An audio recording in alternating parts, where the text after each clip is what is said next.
Welcome, my little couch potatoes, to the comfiest courtroom on the internet. I'm your host, Llama, and it's time for dramatic testimony, overruled objections, and absolutely unqualified opinions. So grab your snuggiest blanket, some delicious snacks, and get ready to watch court with your internet besties. This is Couch Court with Llama. Hello, beautiful couch potatoes. We're back for another week of shenanigans, I guess. Shenanigans. We're here. Different That's what matters. shenanigans. Different shenanigans, yes. We're here. Hope you all had a lovely weekend, lovely holiday weekend. I didn't really do much. I just watched Marvel and restructured everything. Um, and, and fundraiser planning, all sorts of fun stuff. I mean, I found it fun, but You were doing a lot. It's you're always doing a lot, Lana. You're just a lot. You're always doing a lot.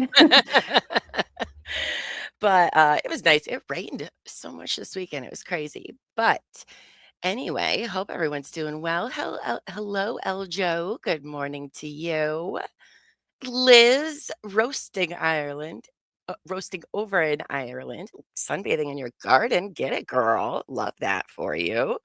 Winks and Wilts, good morning to you, babe. Hit that like button. Winks just told you to, so do it. Do it. Hello, Teresia. Good morning to you, babe. Hope you're doing well. This bitch in this chat. Oh my God. I guess. Good morning, Buffy.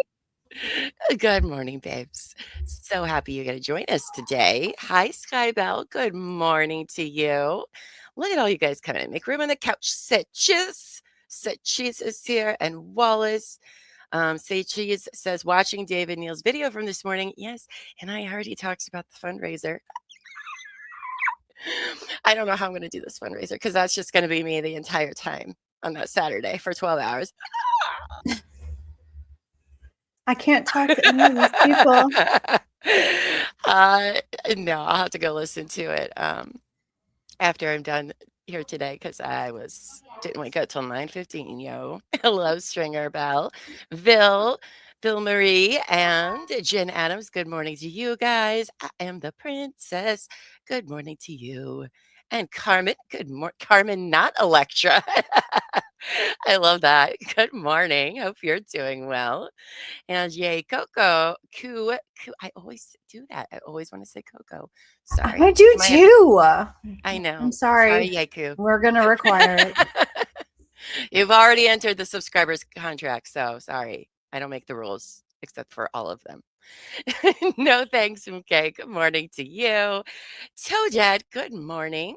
Hope you're doing well. Saw you in a lot of chats this weekend as we were jumping around. Good morning, Kelly P. Good morning. The fundraiser is going to be epic. It is. We have a new thing to show you guys. A new little boom flyer.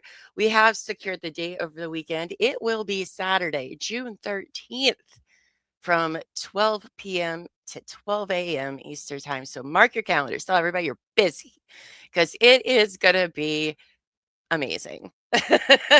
It's going to be really amazing. We already have over 25 confirmed guests.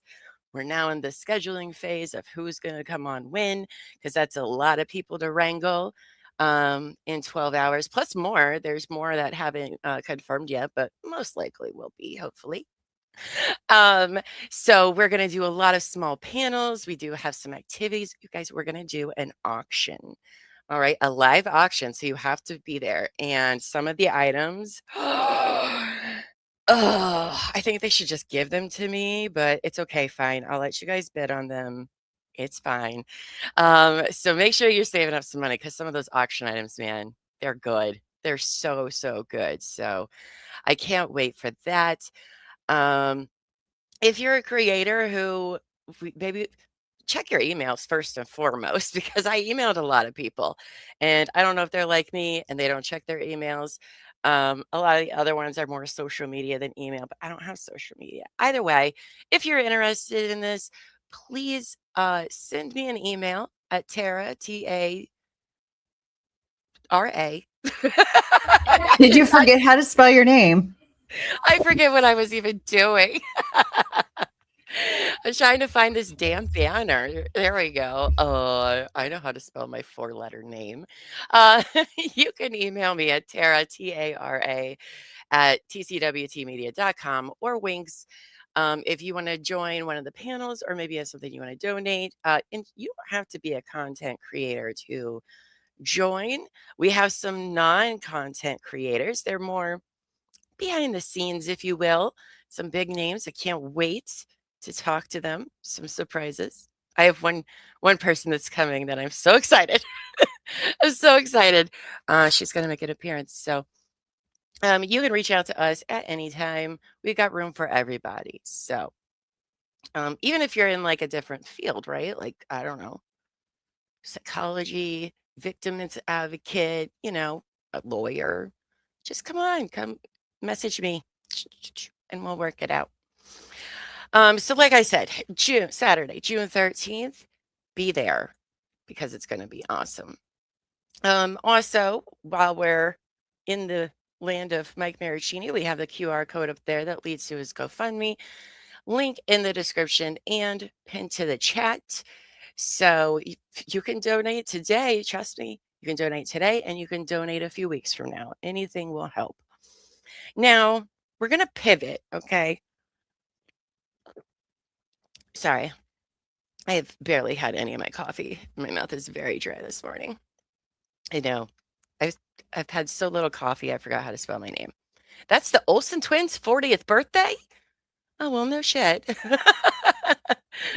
Well, now I just feel old. I know. Well, I turned 40 this year, so are they a year younger? Yeah, they are. I'm older than you? Yes, you're older than me. I forget that. I forget. That's fine. We don't have to tell people, though. I thought we were the same age. No, just only by a few years. We're practically the same person. Yes, make sure you hit that like button. Let everybody know where the party is. Subscribe, hit the notification bell if you haven't. Share on social media. And if you're part of the replay crew, please give us a little hype.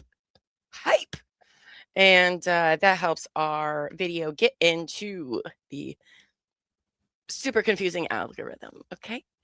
Now, as I was going to say, so we have been covering everything in timeline order up until May 2004 is where we left off on Friday. Now, few things. If you didn't know, over the weekend, David Gingras announced that his wife passed away or late last week from cancer. And quite frankly, it feels really icky to talk about him during this point in time.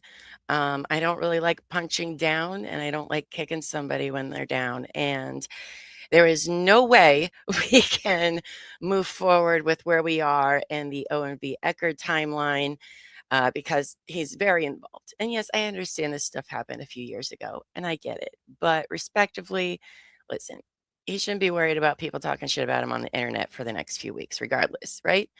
We're much better people than that.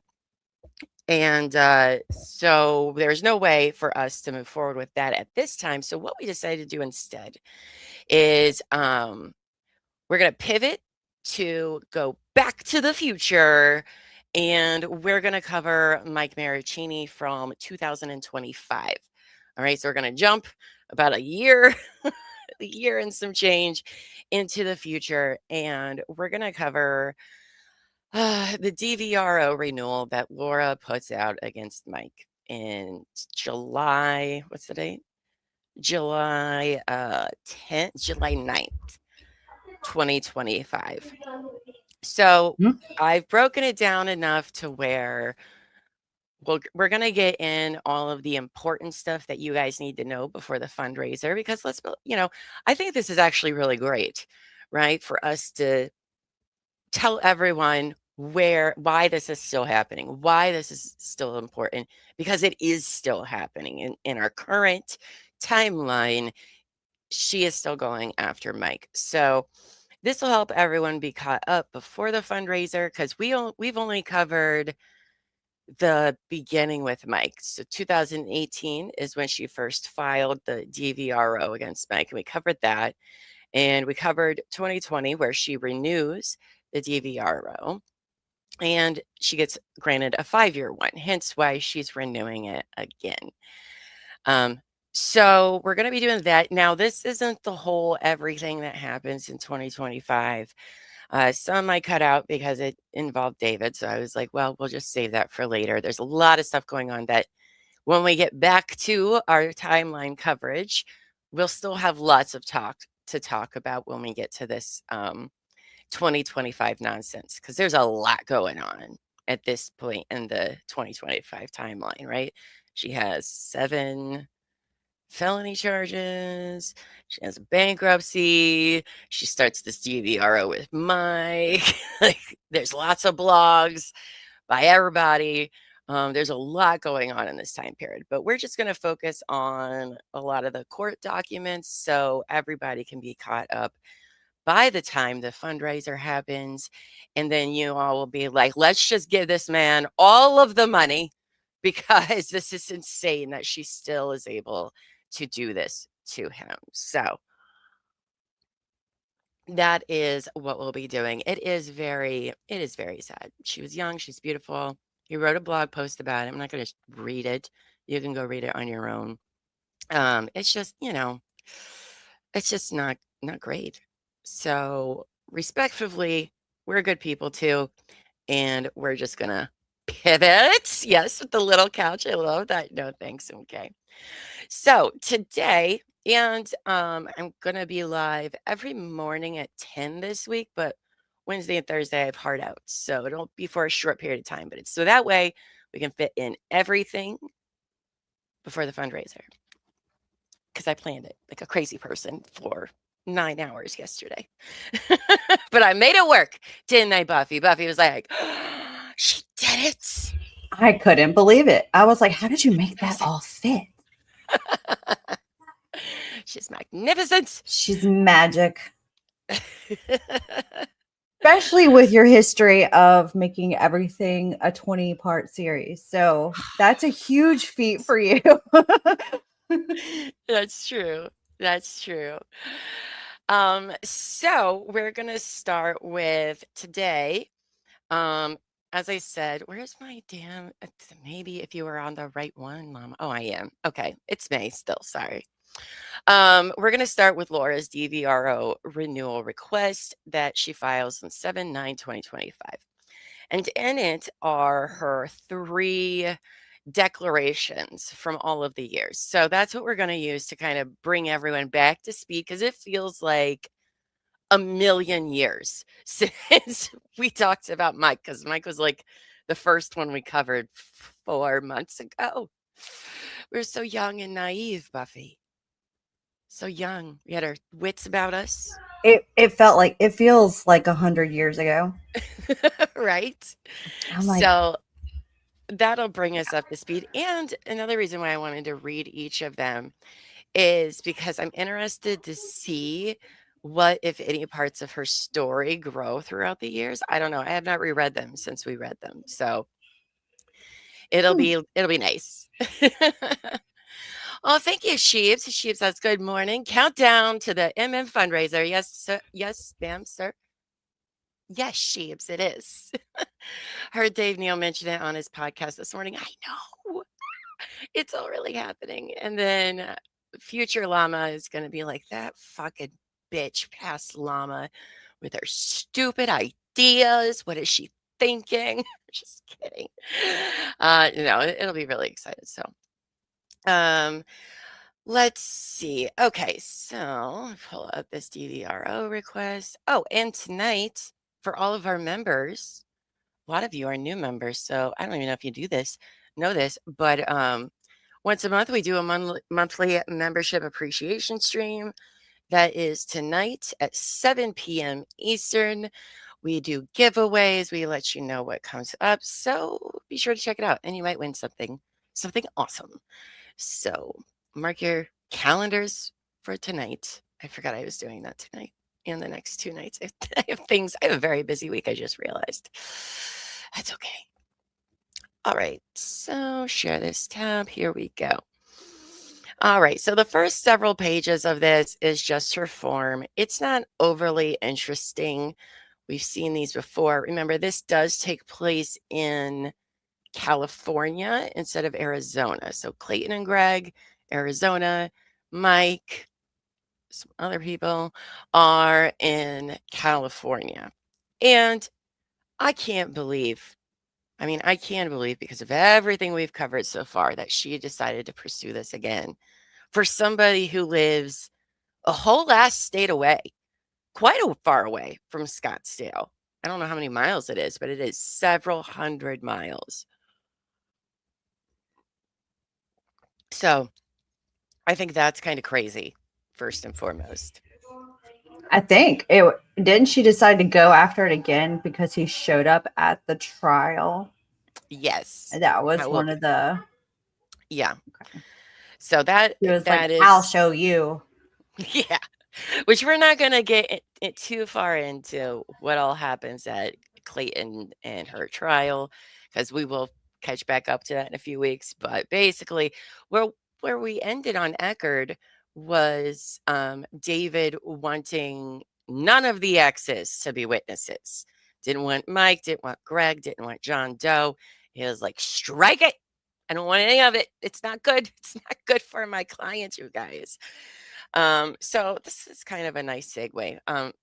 They show up, nothing really happens, but boy, do they flip out about it. And I think Laura will tell us a little bit of what happened, but again, we'll get into the depths of that when we get back to that part of the timeline. Hello, Julie. Good morning. Hope you're doing well. Say Cheese coming in with the math, 762 miles. There is nothing I care about enough to get me to drive 732 miles. No, I don't think so. Bro, what the heck is that form? It says address redacted, city Scottsdale, zip San Francisco, Yeah. state 8524. Is she confused as to where she lives? She's a smarty pants, that Laura Owens. I'll tell you what, a genius. Is there a Scottsdale, San Francisco? No, there's not. No, there's not. I don't know why this isn't just void. I mean, how can you not fill in the form? Where do you know where you live? I don't think she knows what color her sky is. So no, she doesn't know where any of that is. Hi, Terry. Good morning. Yeah, she wrote her address wrong. Don't worry, there's a few other interesting things. We're not going to go over each and every part because it's pretty basic, but I am going to point out all the things she did wrong on it. So, for example, has this order been renewed before? Yes. If yes, how many times? 9 times, she says. It's been 9 times, guys. 9 times? Ma'am? No. I don't think so. Renewed 1 time. 1 time was it renewed in 2020. But, she doesn't know how babies are made or how they work. So she was like, I think it's the amount of time it takes to have a baby. 9. I don't know how you get it wrong, but she sure does. And this time she's going after a permanent DVRO. So, which is ridiculous. Well, you should probably get your address right first. I bet. And the facts. I bet she did it wrong because she didn't want Mike to know where she lived. So, yeah, that makes sense. Remember, she's so scared. So scared of who literally, quite frankly, is one of the nicest guys from all I've seen and read. And, we were on the fundraiser for him for a little bit before we had to go. Nicest guy. And she's like, this guy is so scary. Even though he said nothing to me. But okay. 9 times. Bueller. More like 9 years since she saw Mike, right? Maybe that's what she thought it meant. I don't know. But she's dumb. So there's that. Then let's see. How often does this person violate the order? She's going to tell us about it because of course she is. And that's what we'll be reading today. So that was pretty much it for the restraining order. That's the one from 2020, but we don't need that. Let me click over and see where we start. She writes 9. I already said that. All right, so page 33. because these aren't in order, but that's okay. All right, so this is her declaration from 2018 when she files this against Mike. I think this is good. It'll give everybody a refresher of what happened between the two of them, since it's been a very long time. But also remember that Mike is the only public victim who was actually in a relationship with her. You know, Greg was 2 dates and they banged. Clayton was one night of blowjobs and finger banging. But Mike actually had a relationship with her for well over, I want to say a year and a half ish. Depends whose story you believe of when the relationship ended, if I remember right. But so this is from then. She's going to tell us all of these things. Remember, this is Laura we're talking about, and most of it is lies. It's lies, guys. Or you can just choose whether you want to believe her or not. I think somebody with a bunch of perjury charges kind of says all you need to know. She says she just wanted to punish him for cooperating with Clayton. Exactly. I agree. And I think that's still exactly what she's doing when it comes to Mike. I mean, at the end of our coverage and stuff, you'll see that she's appealing this DVRO because she didn't get it. Spoilers, didn't get it. And so she's appealing it. And that's why Mike needs more money, because she's going to drag it out in appeals. It's very expensive. Those are different kinds of lawyers, first and foremost. And he was quoted between $20,000 to $85,000 if they had to make an oral argument. Well, we all know that Laura loves kicking things around down the lane. So, and she can't really go and do a whole lot with Clayton and Greg right now because of her felony charges, because they're, the victims there, and you can't be doing that. That's not good. So she's going after Mike instead, in my opinion. So Yeah, she just redirected her animosity. yeah, exactly. Thank you, Winks, for gifting 20 memberships. Congratulations, everyone that is now in green. Remember, tonight, 7 p.m., member appreciation stream with me and Terry. Do some giveaways. It'll be a fun time. Hi, Bacon Boots. We love you too. Thanks. Hi, Nord. Allie Firecat. Good morning. Poor Mike, indeed. Like, this guy can't catch a break. And if you're wondering how much of a fucking piece of shit Laura is to go doing this to him again, keep in mind, in 2025, Mike is married to his, who sounds amazing, beautiful wife, Danielle, based on what we heard from her in the Love Trap podcast. And he has 2 little girls.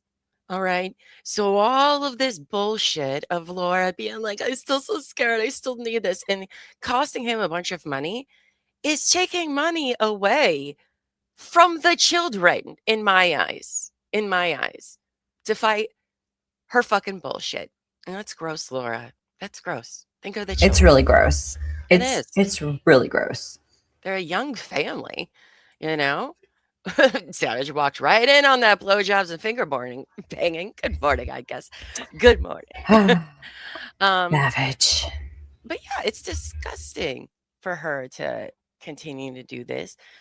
Ugh, I hate her. She's the worst. The worst. All right, so let's go back in time to 2018 and said what she said about all of this. I, Laura Owens, declare as follows. Oh, wait, that's not my Laura voice. Hold on, I forgot. She forgot to get in character. I got distracted from all the finger banging, guys. Auntie M says, in my opinion, Laura collects men who tell her no, like some kind of fucked up cat lady. Yes. I think so as well. Okay, anyway, so I make all the statements herein of my own personal knowledge, except as those matters stated on information and belief, and as to those matters, I believe them to be true, and if called as a witness, could and would testify competently thereto. She believes them to be true, so they must be, right? That's how her ring goes. Well, I believe it, so it's real. Well, that I doesn't don't mean even a think whole she lot. believes it to be true. I think she just says whatever will get her what she wants, Oh, regardless if it's true or not. absolutely. She doesn't really care if things are true. As a matter of fact, she really doesn't like the truth. Everybody hit that like button right now if you haven't. Go fast. So Mr. Marraccini and I were romantically involved from March 2016 until late fall 2017. Contrary to what he alleges in his declaration filed on January 22nd, 2018, we did not stop dating in March 2017. She got so pissed at him because he said that they ended things in March. She's like, no, it was after that because, she probably didn't take no for an answer. Now, if this is the first you're hearing about this Mike Marraccini stuff because you joined us later, we do have other videos that cover exactly what was going on during this, including a lot of text. There's more to the story there. I highly recommend go watch those as well. Yeah, that Because was to see, the first videos we did. yeah, right. She's constantly threatening suicide with him. It's gross. It's quite frankly, it's abuse. Emotional abuse, holding him emotionally hostage constantly. And her parents are pretty gross as well.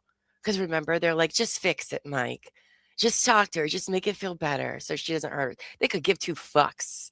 It was awful. And a lot of this was going on when Mike's stepdad was literally dying in the hospital.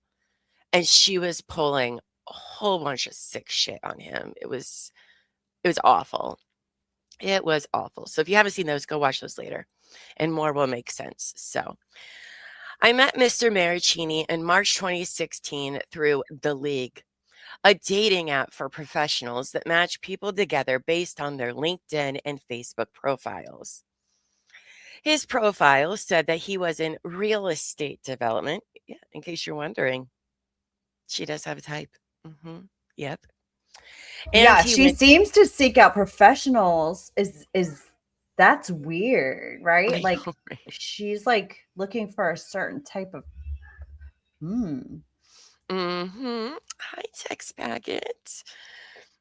Happy to see you here. Good morning. Good morning, Howbell. Good morning.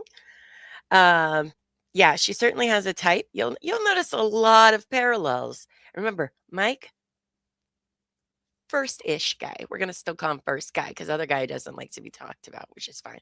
So we're gonna call him the first guy. And you will be like, holy fucking shit, how long has she been doing this for? The answer, for a very long time. And I think more than we know, honestly. Now, his profile said that he was in real estate development and that he went to California Polytechnic Institute.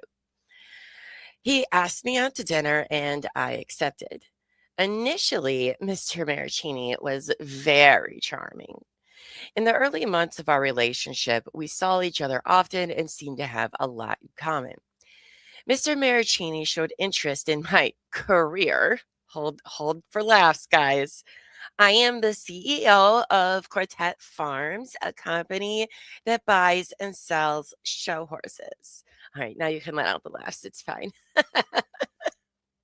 Remember, she then later tells the federal government she's never had a job ever. it's her backyard barn horse slipping business. That was hard to Right? say. It was hard to say. Words are hard today, Buffy, for both of us. He talked about his own career ambitions and said he was a real estate developer and that he had his real estate license. He also frequently talked about his many job offers at big development firms. I wanted to be with someone who was career oriented like I am and thought we were a good match. Oh, Laura. We talked about my love for animals and animal welfare, which he also claimed to care deeply about. He also often talked about his alleged relationships with celebrities. No, he didn't, guys. He liked that my father, Ron Owens, is a famous local talk show host and was excited at the prospect of meeting celebrities. Oh boy. I I forgot. Oh, I forgot all of them. My dad is a famous local celebrity I and have a the House of feeling Prime Rib. he was excited because that's what she used as like bait and to pump herself up. Like it was like, I mean, not necessarily bait, but it's like, oh my gosh, you know what I'm saying? Like something that they try to make themselves seem more important than what they are.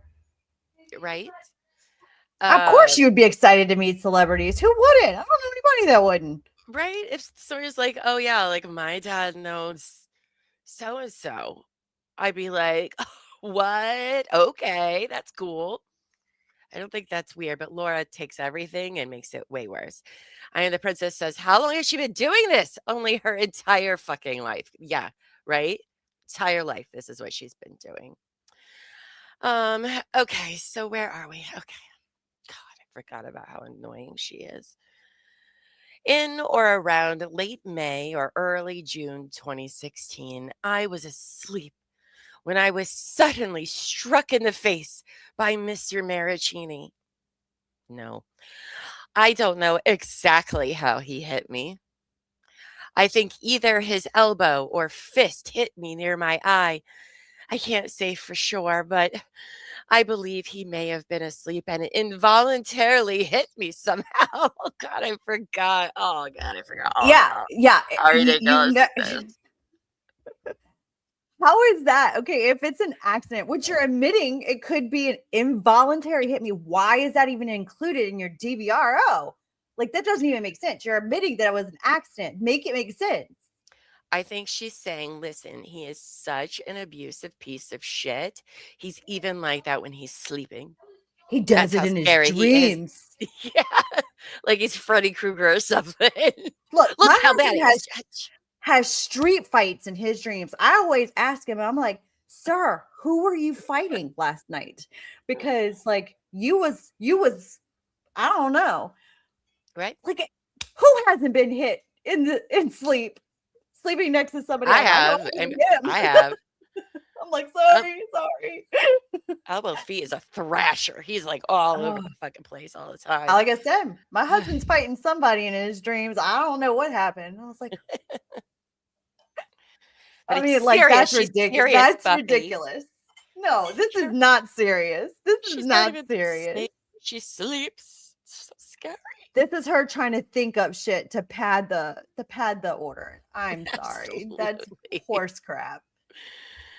Seichi says that I think she's trying to say that she gave him the benefit of the doubt, but maybe he really hit her. I mean, either way, it doesn't mean anything. But I mean, ends up getting it, so it doesn't really matter in the end, does it? But it's quite silly. Now But she then was why would you even mention I believe it may have been voluntary? Like you would say, I believe he did it on purpose. At the time, I thought it was like, you know what I'm saying? Like the way she even worded it sounds very anyway. Okay, I'll stop. Now, one of his friends told me that one of his ex-girlfriends also woke up with a black eye because Mr. Marraccini accidentally hit her while he was asleep. What a gossipy sentence that is. One of his Girl, friends you're not told talking me to his ex-girlfriends. Where is she? Where's her affidavit? You can't do hearsay. right. Say she's. I once gave myself a black eye trying to pull the sheets up to my neck. Right? That's a humbling I've experience. done that, but not with sheets. Like trying to pull something out and you're like, Mhm. dropping your cell phone on your face at night. That's another thing. Yes, the very reliable triple hearsay. It's amazing. Well, it says, I think she's trying to show escalation, but not succeeding. No, it's so dumb.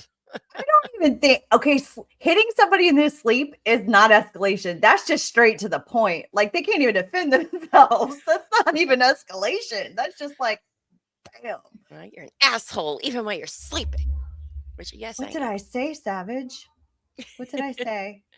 He said Now, phrasing. in June 2016, Mr. Marraccini and I were out for a walk. While we were walking along the water, he grabbed me by my jacket and pushed me towards the water, acting like he was going to throw me in. No. I had previously told Mr. Marraccini that I don't know how to swim. I forgot she doesn't know how to swim. I don't know why I find that so funny, but okay.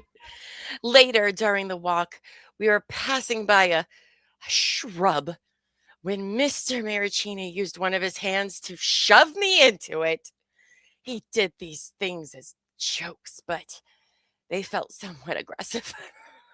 I, I forgot so much how ridiculous how dramatic She twists all it. this. The Like, yeah. shrub. Not the Stop, shrub. girl. It's weird she doesn't know how to. I'm surprised. It's not weird. Lots of people don't know how to swim. My dad doesn't know how to swim.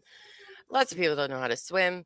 But I find it kind of weird that she doesn't know how to swim. Don't her parents have like a pool or something? I thought. No, maybe they don't. No. They have a ranch. That's true. Maybe they don't have a pool. Still, she lives in San Francisco by like a whole ass ocean. But okay, Maybe it's another lie. Who knows? probably. Oh, no, see? Say Cheese says there's a pool there 10 feet away from the entrance of her casita. They do have a pool. Well, I hope they have a baby fence around it since she can't swim. Good morning. I hope she has a baby fences around it. Oh, that's good. That's funny. Hi, Barbecue Queen. Laura lives in a telenovela. Oh, yeah, this one. I forgot how much of a telenovela this whole thing is. Oh my gosh. Okay. So there was a shrub and it was very scary for her, guys. It's so scary. Then in June 2016, I found out that I was pregnant, even though I will never write about it on any future doctor thing I fill out, as we now know, and felt very conflicted about whether to have the baby or terminate the pregnancy. Man, she gets pregnant just so easily. It's crazy, guys. It's crazy. I was diagnosed with polycystic ovary syndrome in 2010 or 2011, which can cause infertility, but not for me because I've been pregnant 25 times and would have given birth to 65 babies by now in 2026. Just kidding. I was afraid I might never be able to get pregnant, again, but also did not necessarily feel ready to have a baby. I told Mr. Marraccini about the pregnancy and shared my feelings about terminating versus having the baby. Initially, he was supportive about giving me some time to think about the decision, but said he thought it would be best if I had an abortion. Now, pretty sure you guys, this pregnancy was not real either. Very, very much not real. But Mike is I going to think believe that it is. it says a lot when every guy you've been with would rather you have an abortion than be the father of your child. Oh, yeah. Like every single one. They're all like, yeah. So like we're just not doing no. Oh, stir crazy. Was supposed to go out to get a cake for my daughter's 25th birthday. Happy birthday to your daughter, but decided to wait until you're done first. Girl, we might be here for a while. Do you remember being Good morning. 25? Yeah, that was when I got pregnant. Shortly after that. About a whole month after I turned 25 was when I got pregnant. So it was a wild time. Seems like forever ago. Probably because it was. All right. So he said a day or two after I told him, Mr. Marraccini called me while on a trip with his friends and said that he decided an abortion was the best option for us.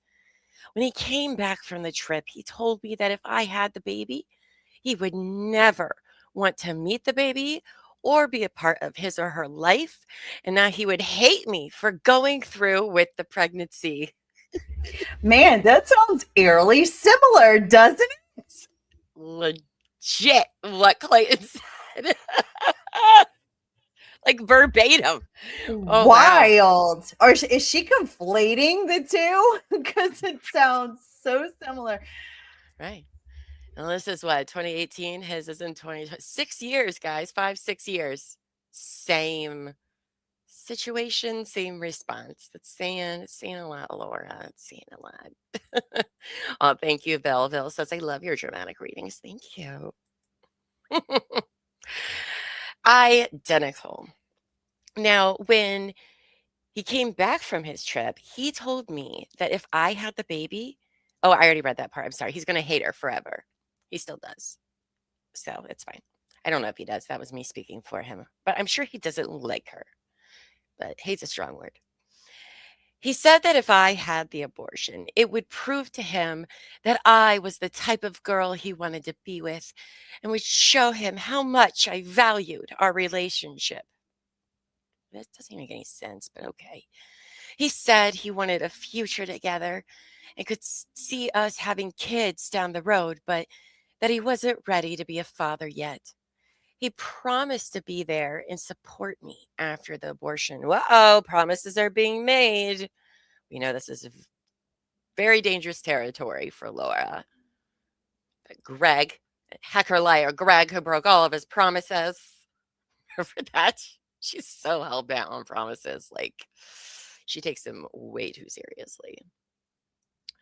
One night in late June 2016, Mr. Marraccini and I had dinner with my parents and were discussing my pregnancy. They knew I was pregnant already, so her parents know before she's deciding whether or not she's going to keep it. Okay. Why, if I was trying to decide whether I was keeping the baby or not, I don't think I would tell anybody but the father, obviously, because we're making this decision together. I wouldn't tell anybody. No. Until I knew for sure. And then once I made a decision one way or the other, it'd be like, hey, Mom, I've made this over decision. dinner. I do need support. Yeah, like in an open restaurant. No, I would be like, You're at the House of Prime Rib, being like, oh, so about that abortion, honey. That is so bizarre. This family is bizarre. That they are. Even though I had not made up my mind yet, Mr. Marraccini told my parents that we decided to do the responsible thing and have an abortion. Mr. Marraccini pressured to make an appointment at Planned Parenthood for the abortion. When I didn't do it fast enough, he scheduled it for me. Girl, there is a time limit for things, first and foremost. And two, I think we know that you were probably dicking around every day, 100 times a day, like you did with Greg and Clayton. Pretty sure that's exactly what happened. Because I wanted to be with him and thought we could have a future together. And since I didn't want to bring a child into the world without a father, I decided to go through with the abortion. In July 2016, I terminated my pregnancy, though I never tell doctors about it ever again for the next several years. I don't bring it up, even though they ask. For like a hot second, I thought she wrote that. I was like, wow, that was probably the most truthful thing she's ever said. But no, that was definitely a llama antidote. Bacon Boots says Lo is an unreliable narrator. You think so? You think so? I don't know. No, I'm just kidding. Of course she is. Of course she is. This is so dramatic. In the days following my abortion, I felt sad and started to feel immense guilt. I felt selfish for choosing my relationship with Mr. Marraccini over the baby. I grieved for the child that would never be and started to feel depressed. Now, I just want to point out again, guys, this is 2016. But then when you go to Greg and then when you go to Clayton, she acts like she's never fucking been through anything before, ever. Which, I mean, she hasn't been through anything before. But that's how you know she's lying about this shit with Mike.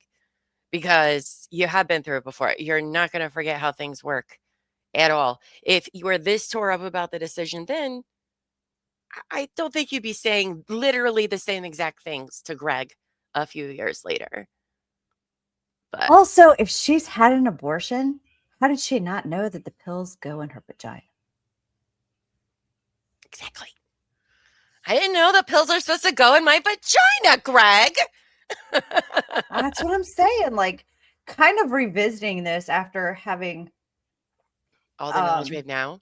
Yes. Gives a new perspective. Sure does, doesn't it? Yeah, it I really agree. does. You're like, holy shit, she's been doing this for so long. Yeah, having all this, after knowledge, foresight, I suppose. I guess that's the right word. I don't know. It's definitely like even creepier than the first time we read it, which was hilarious because we also thought many of the same things as we were reading it, but what we didn't know. Right. Because we didn't know as much as when we first saw it, we thought it was ridiculous. But knowing what we know and the things that were said and the conversations that were had between both Greg Gillespie and Clayton, to go back to Mike, it's like, what? Mm-hmm. It's really nefarious. Like it's yikes. Yikes. Okay, so where were we? So I started to feel depressed on several occasions. When I tried to talk with Mr. Marraccini about how I felt, he got angry and lost control of his temper. He'd scream at me and his face would turn bright red. He'd ball his hands in a fist and pump them at his side while pacing around.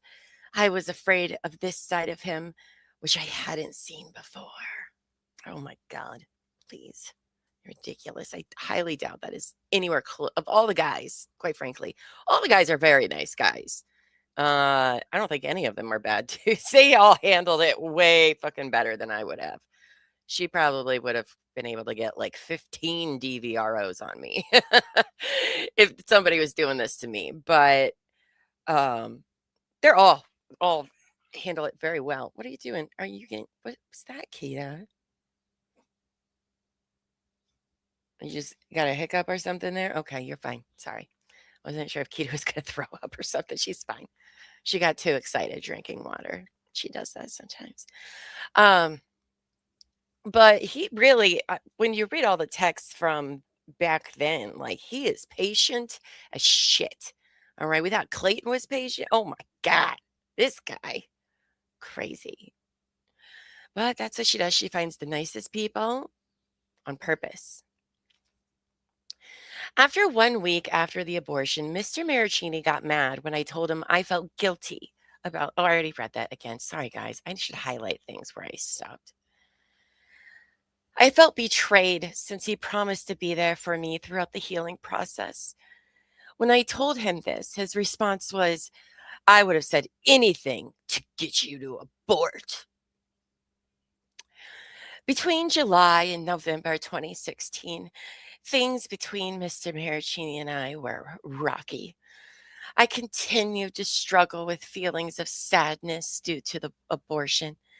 I would frequently try to talk to him about this, but whenever I brought it up, he would just get mad and yelled at me. He'd say that I should be over it. He'd tell me that he wanted someone more cheery, like his ex-girlfriends were. He would regularly demean me. For example, he constantly told me I was worthless and ugly and said that nobody would want to be with me because of my depression. Okay, please. He criticized my performance.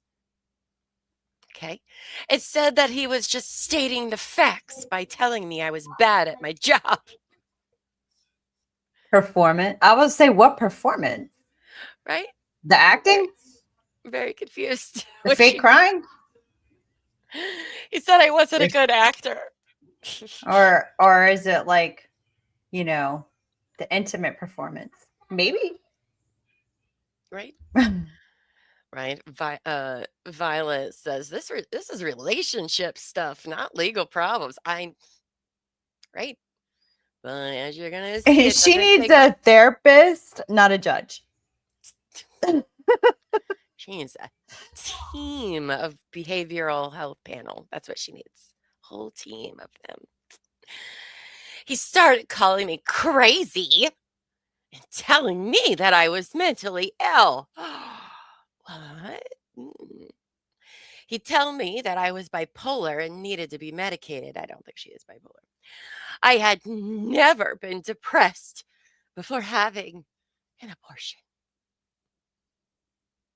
Girl, are you serious? Yeah, I don't know if mean- that's true. Maybe not depressed, but there were definitely issues. Mm-hmm. Wink says she didn't do any job. So the lies in lies. It's fascinating, right? It's like inception with lies. Just all the different layers all the time. It was also during this time, between July and November 2016, that I was spending a lot of money on Mr. Marraccini. In the beginning of our relationship, he would pick up the check when we went out to dinner or we would split it. After a month or so, he stopped doing this and would allow the bill to sit on the table until I paid it straight to jail. Take him straight to jail, everybody. Girl, you would have to pay me to sit there and have dinner with you too. Right. By late summer 2016, it became implied that I would pay for everything. Then, starting in or around October 2016, Mr. Marraccini wanted to go out to fancy dinners several times a week, which I paid for, which we know that's what her and her family do every single night is go out to eat constantly. That's all they do the whole time. So, sure. In November 2016, he started calling me his sugar mama. Bad news bears, guys. What a dick. I feel like she called herself that. You know, like in a joking, like, because he was in between jobs at some point. I remember from the Love Trap stuff. So it was like, I'm sure she used that as leverage. Oh, 100%. 100%. Because, like, her family, it does seem like, oh, Loris, yeah, here's some money for a pony or whatever, right? They're very transactional. And I think she just wanted to do that to make him come around and be around and like her more. But this is where a lot of their money went. But wait, she spends a lot of money on him, allegedly. Well, she'd have to in order to do some of these things. So, in November 2016, he started calling me his sugar mama. In 2017, after he lost his job, which, hold on, let me finish reading this part and then we'll talk about the job.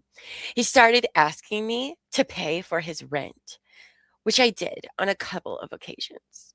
He also asked me to take him on multiple vacations and buy him a $10,000 watch, which I did. I felt like he was taking advantage of me, but I loved him. So I did what I could to make him happy. I had to refill my coffee, but I'm going to talk as I go do that. How many people think that he lost his job because of her? I don't know this to be true. I don't know if he said in interviews, but considering her past history, do you think he was trying to leave and she like reached out to his job? Well, I mean, she did it with Clayton. She did it with Greg. And that seems to be just something that she does. Like she reaches out to everybody's workplace or make sure that they don't have jobs. I feel like it's like a way to like reel them back into her.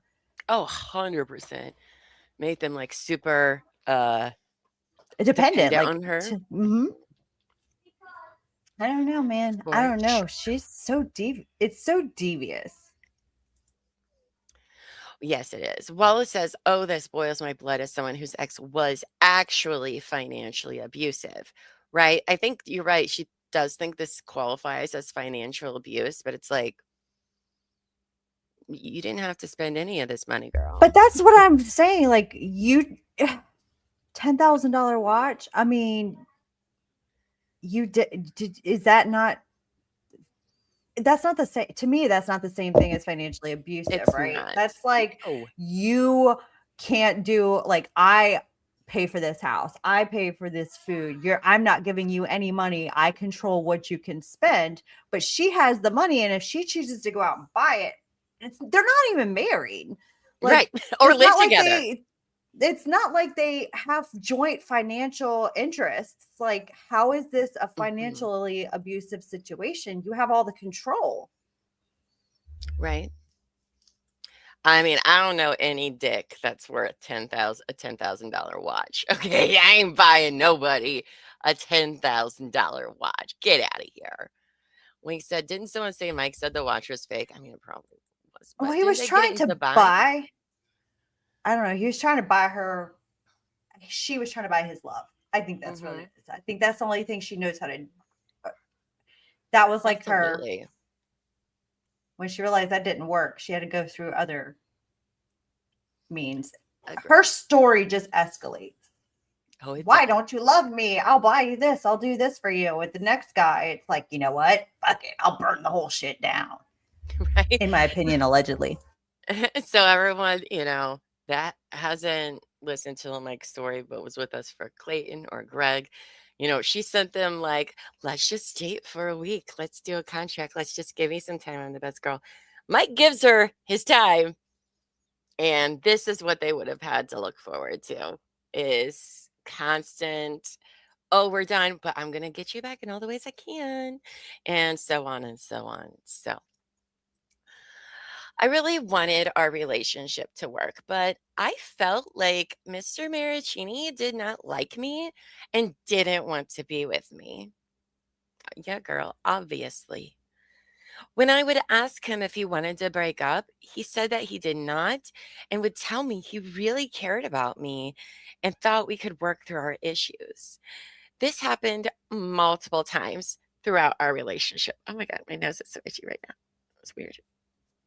Sorry. My hair must have tickled it or something. Don't you hate that? How about a $10,000 watch for some Midwest antlers? Oh, look at that proposition. Oh. Like it. How many points are we talking? Nora said, yeah, the watch was fake and kept telling him that the radio station was paying for a travel blog. Oh.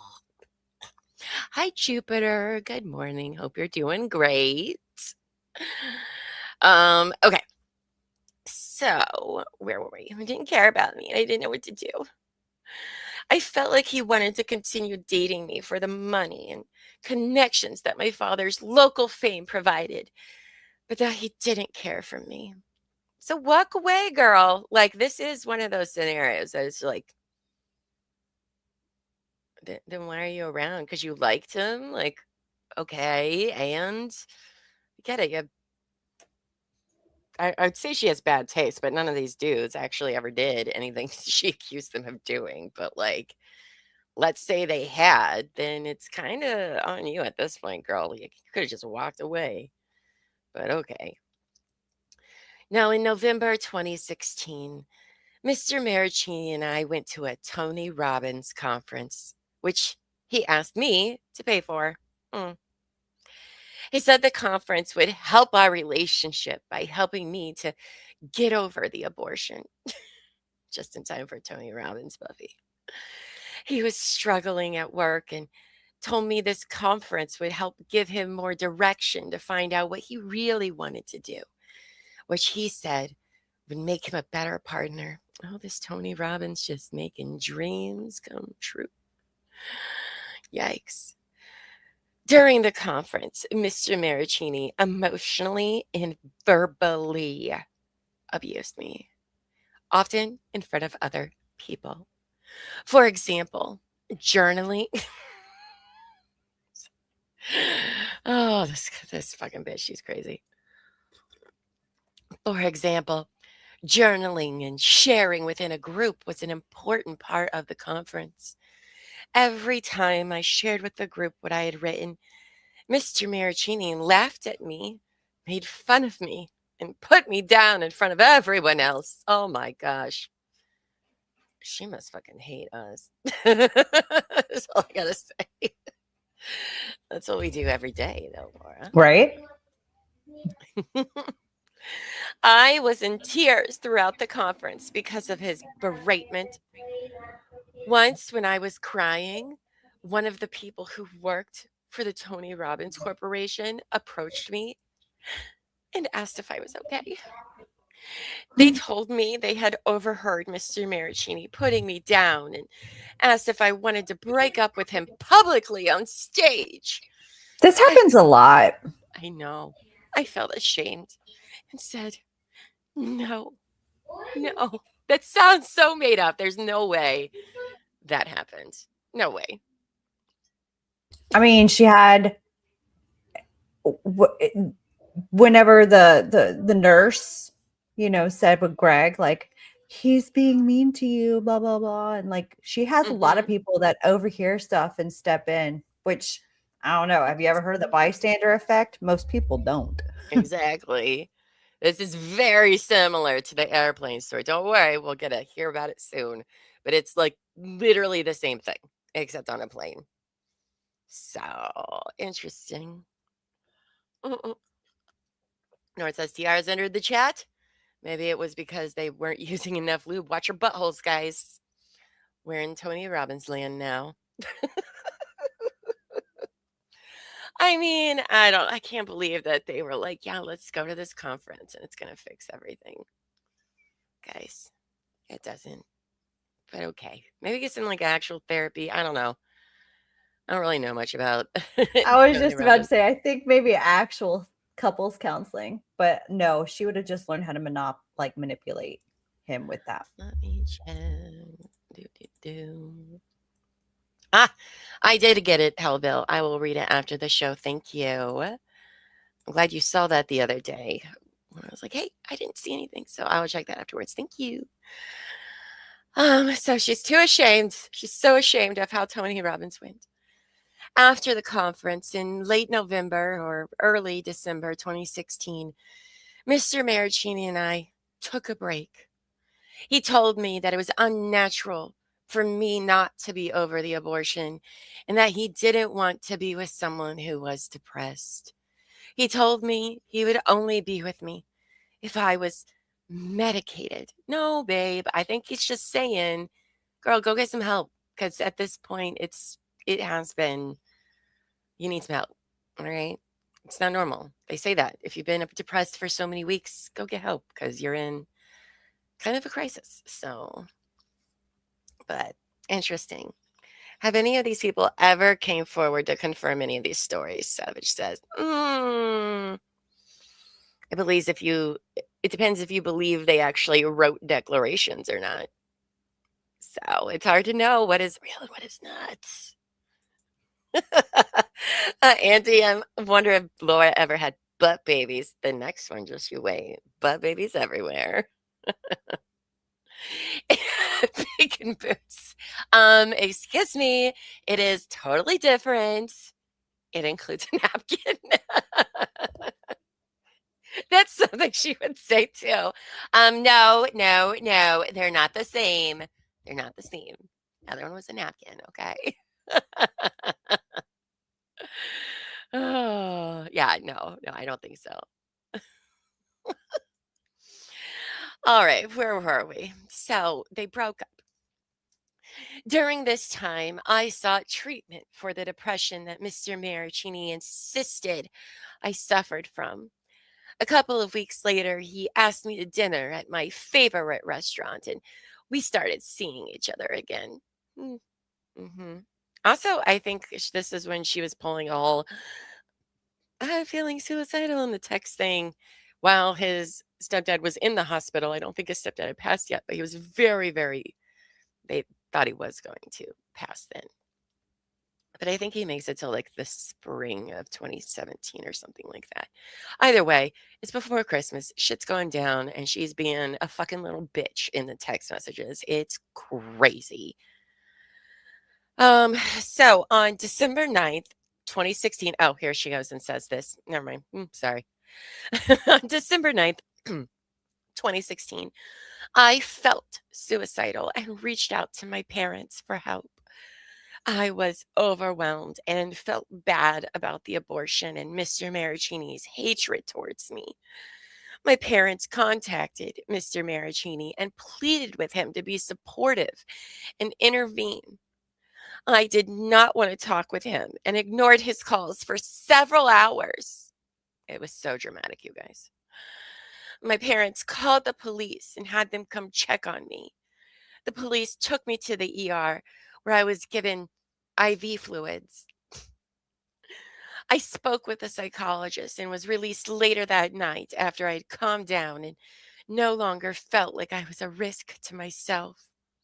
Contrary to Mr. Marraccini's allegation in his declaration, I was never treated in an inpatient facility. My psychiatrist adjusted my medication after this. I don't know. You think they're going to let her out that shortly afterwards? I don't know. Maybe they didn't have room for her. There are Bali Life said there are text messages of Laura inviting Mike, saying the station gave her tickets to the Tony Robbins. I know we finally get to read new text messages now. We're very excited about it. We've been good little Llama and Buffys, waiting patiently for the last several months of coverage, but I know that there's some new ones we got to read. I'm very excited about it. Is this the gluten incident? Yes, it is the gluten incident where Jana's like, I don't know, Mike. I think it might be because of the gluten. Like, what? No, your daughter's a crazy pants. All right. And you guys keep letting her get away with it. Thank you, Terry, for gifting 10 new memberships. Thank you. Congrats to everybody that got those. Again, 7 p.m. tonight, our member appreciation stream. Super pumped about it. Hi, on top. Hope you're doing well. All right. So then on December 30th, 2016, Mr. Marraccini and I flew to Iceland. Uh-oh, prepare yourselves, guys. This is going to be very, very traumatic. We had been planning this trip since early November and decided on Iceland since Mr. Marraccini wanted to go there. He said the trip would help our relationship. He told me everything he wanted to do in Iceland, and I planned and paid for it. The trip cost at least $15,000, and I emptied my childhood savings account to pay for it. That girl is keeping receipts to lord things over people's heads. Right. Again, you volunteered to pay for it though. Like, you're just dumb with money too. Like, I don't. Well, it's funny because in Love Trap, he thought it was a work thing because he was doing the podcast with her and was told, or the radio show, and was told that this was a work thing, that they were trying to send them to on trips. And that was like part of a segment or like That's part of their right. show. So That's even right. he didn't know she was paying for it. That's right. I did forget about all of the other lies that go along with it. I know that she was not supposed to be there. Is all I know. She said she wasn't going, and then she shows up, and then it's everybody else's fault. Okay, the trip cost at least 50. All right. During the flight from San Francisco to Reykjavik Island, Mr. Marraccini berated me non-stop for hours. Sure, I bet that was him. He criticized me for nearly everything I said or did. If I turned my head to look at him when he said something, he'd criticize me for turning it too quickly, telling me that my reflexes were unnaturally fast and that there was something wrong with me. Not too fast. I didn't know you could turn your head too fast, but okay. I don't know. he might have been trying to be like, you're coming off a little manic. Right. You know, that might have been the hint there. Like, because you know, sometimes when someone's in mania, they move really, they talk fast. Sure. They're go. You know what I'm saying? Like there's a Yes, absolutely. You can tell because their eyes are darting everywhere. There's lots going yeah. on. Lots going on there. All right. So she turns her head too fast. He criticized my career and told me I was bad at my job and was worthless. Career she said she never had. He told me I was ugly and that nobody else would ever want to date me. When I would try to kiss him and cheer him up, he'd tell me I was gross and a bad kisser. He said I was bad in bed. Then he said he wanted to have a threesome since sex with me was so boring. Because I know I want to invite somebody to a fun threesome who sucks and is boring. No, you're not being invited to the cool kids club, Laura. Shut up. That'd be embarrassing. You're like, yeah, I brought my partner. They're really bad in bed, but no, you don't do that. Then he said he wanted to have a threesome since sex with me was so boring. He suggested a threesome with my sister or with a black man. No, he did. Okay, that's Stop. really weird. And that makes the Chase Jones thing so much more weirder. Like she has a Yes. weird thing about that, doesn't she? Right? My sister or a black guy. I Oh my mean, those goodness. are two big like scale wise, like couldn't be further apart. I think she just went White to lady, Pornhub. black guy. Right? I think she just went to Pornhub and saw like the top searches of the day where she was like, sister, black guy. Apparently, that seems to be the popular thing. So people believe me. That doesn't really have it. Like, what? No. He said it would turn him on to watch someone else have sex with me. I told him no, and then I felt uncomfortable. He seemed to enjoy putting me down. His criticisms went on for hours, and I cried on and off throughout the entire flight. Right. After 6 hours into the flight, Mr. Marraccini went to the bathroom. I stayed in my seat and was crying. A passenger in the row in front of me slipped me a note. A true and correct photocopy of which is attached here too as Exhibit 2, which said, Dear girlfriend, I know the Lord had me overhear your conversation to let you know you are a very beautiful young woman that should have a man that makes you cry with wonderful laughter, not bullying you. You are being verbally scratched, abused, and he will never love you like you deserve. I'm very concerned about you and I'm praying for you. Run from him and get help and protection. I don't care what you think or say or do, or he doesn't care what you think or say or do. He is a very sick man and will make you sick if you stay with him.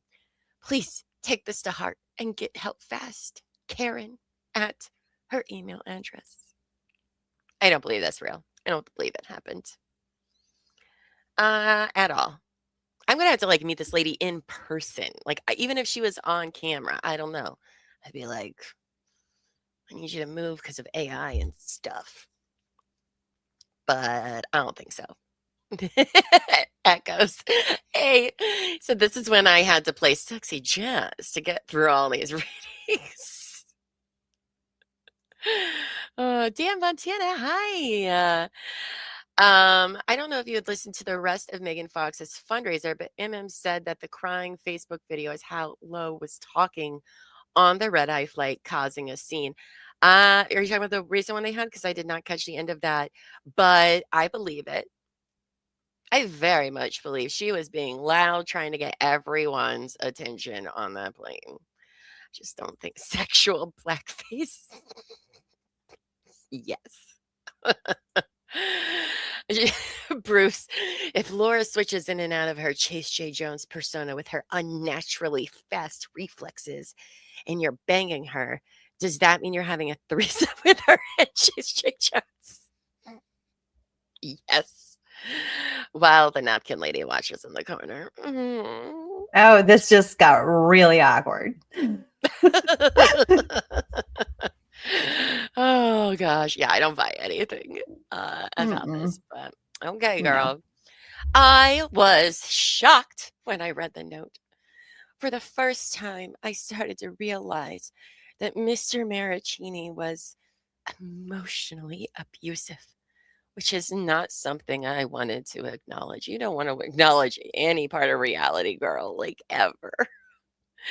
Even though this was not reality, but okay. After reading it, I quickly put the note in my backpack to make sure he didn't see it. I was scared that he would lose his temper and make a scene if he found out about it. I also did not want him to know who gave it to me, in fear that he would lash out to her. For the rest of the flight, I tried to avoid talking to him since I didn't want him to get mad. So 6 hours though was fine. And then the rest of the 6-hour flight, you're like, you know what? I'm just gonna be quiet. What if it embarrasses everybody? What if he gets mad and yells? What's he been doing for the last 6 hours then, Laura? Jeez. Okay. It was just a guess of what's popular. It's for science. Yes, it's for science. Why not? Llama is very well researched. She definitely likes to verify her sources and double check. She doesn't say anything without verifying first. So you're welcome, Llama. Thanks.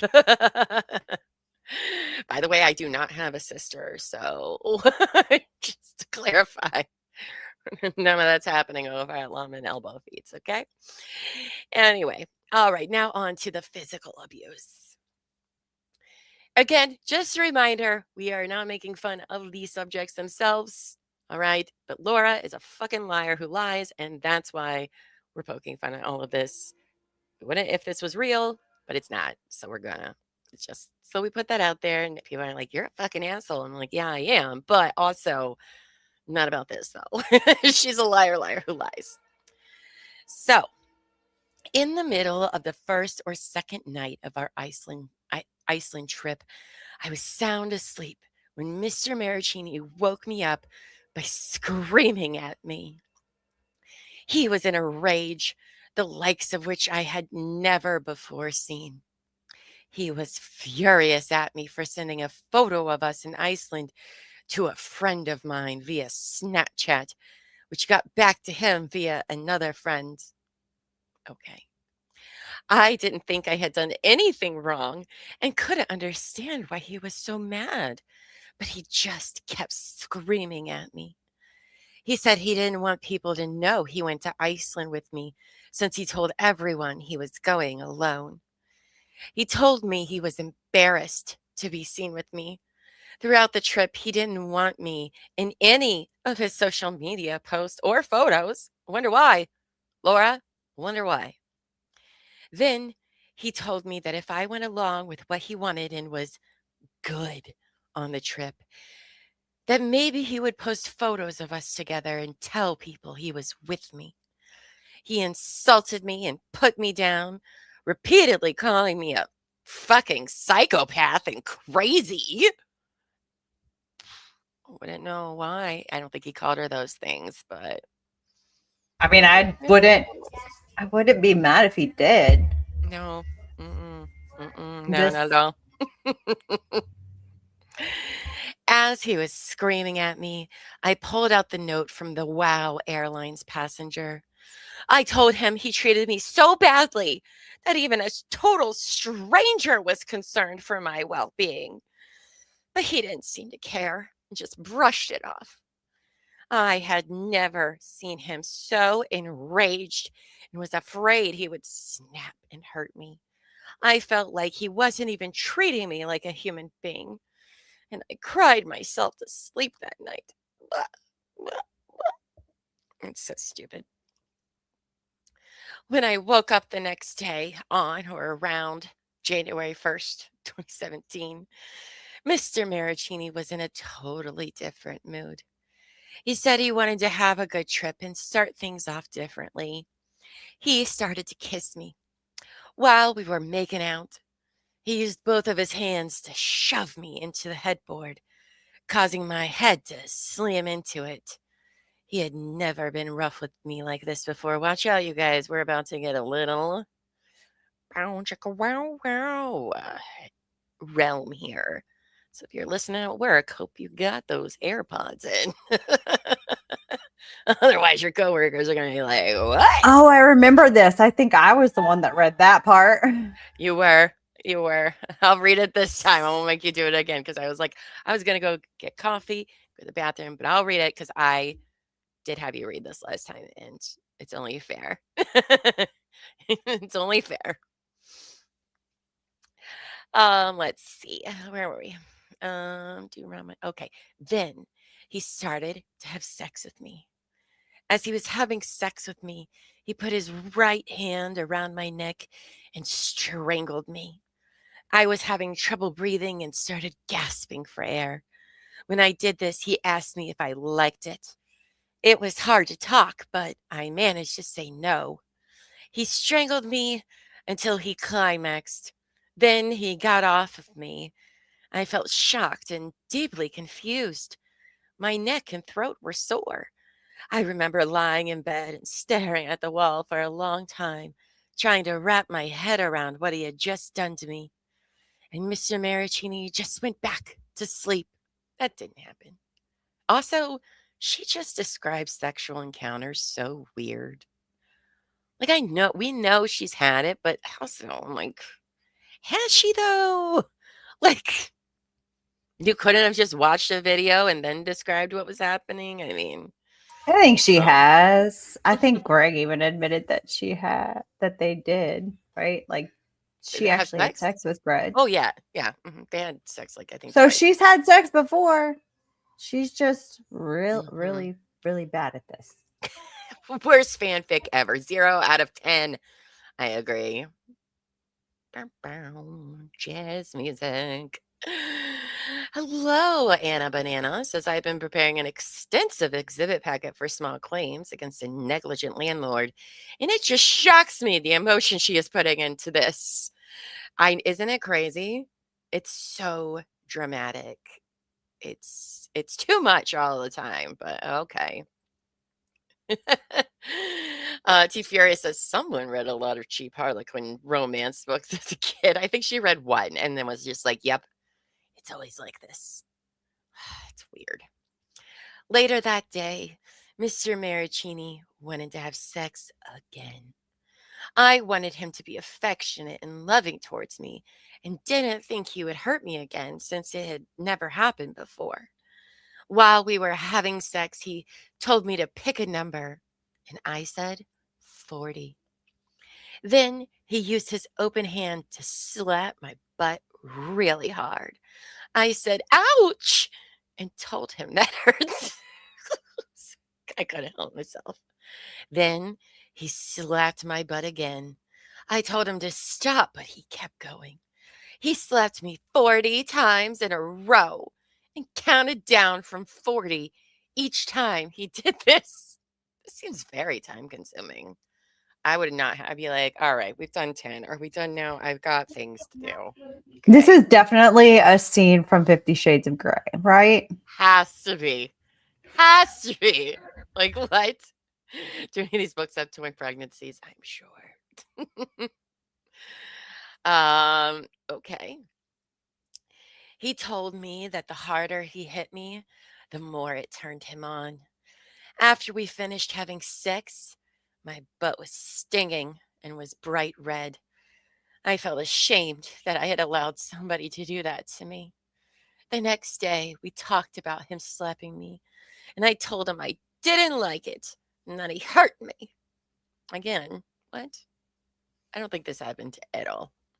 And even if it did, it's interesting how, like, she wants the whole world to know how much of an abuser he is. She kink shames him pretty much, making him look like a fucking pervert to everybody. Basically says he raped her there. When I said, no, I didn't when they first got there.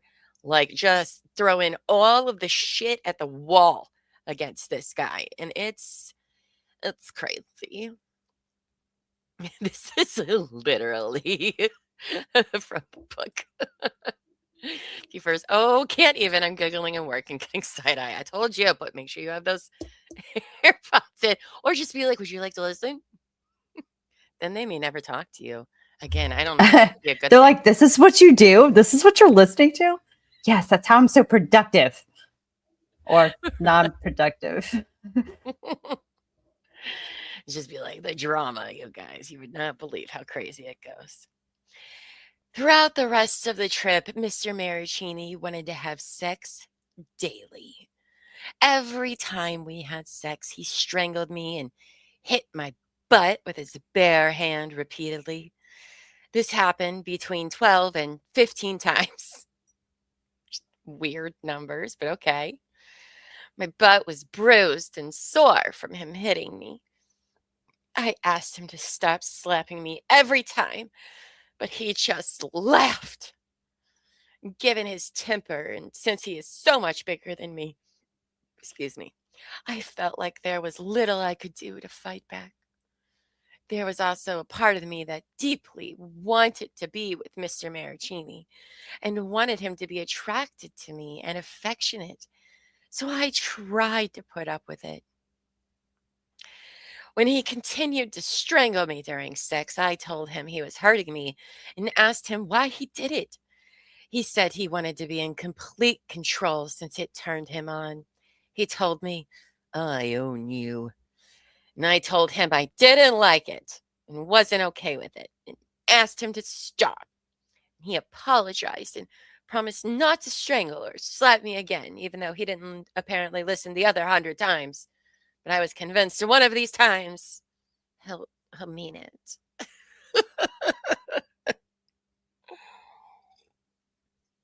Oh my goodness. You won't believe this shit. Right? One of our friends, Annie, is catching up over the weekend. And so Buffy and I just got to see like her watch things in real time. Because we'd been telling her, like, she was on Mike and then Greg, she's like, this bitch is fucking awful. And we're just like, girl, just wait. However bad you think she is, she gets worse. And so it's very fun to see her watch things. She finished the Judge Judy hearing for Clayton last night.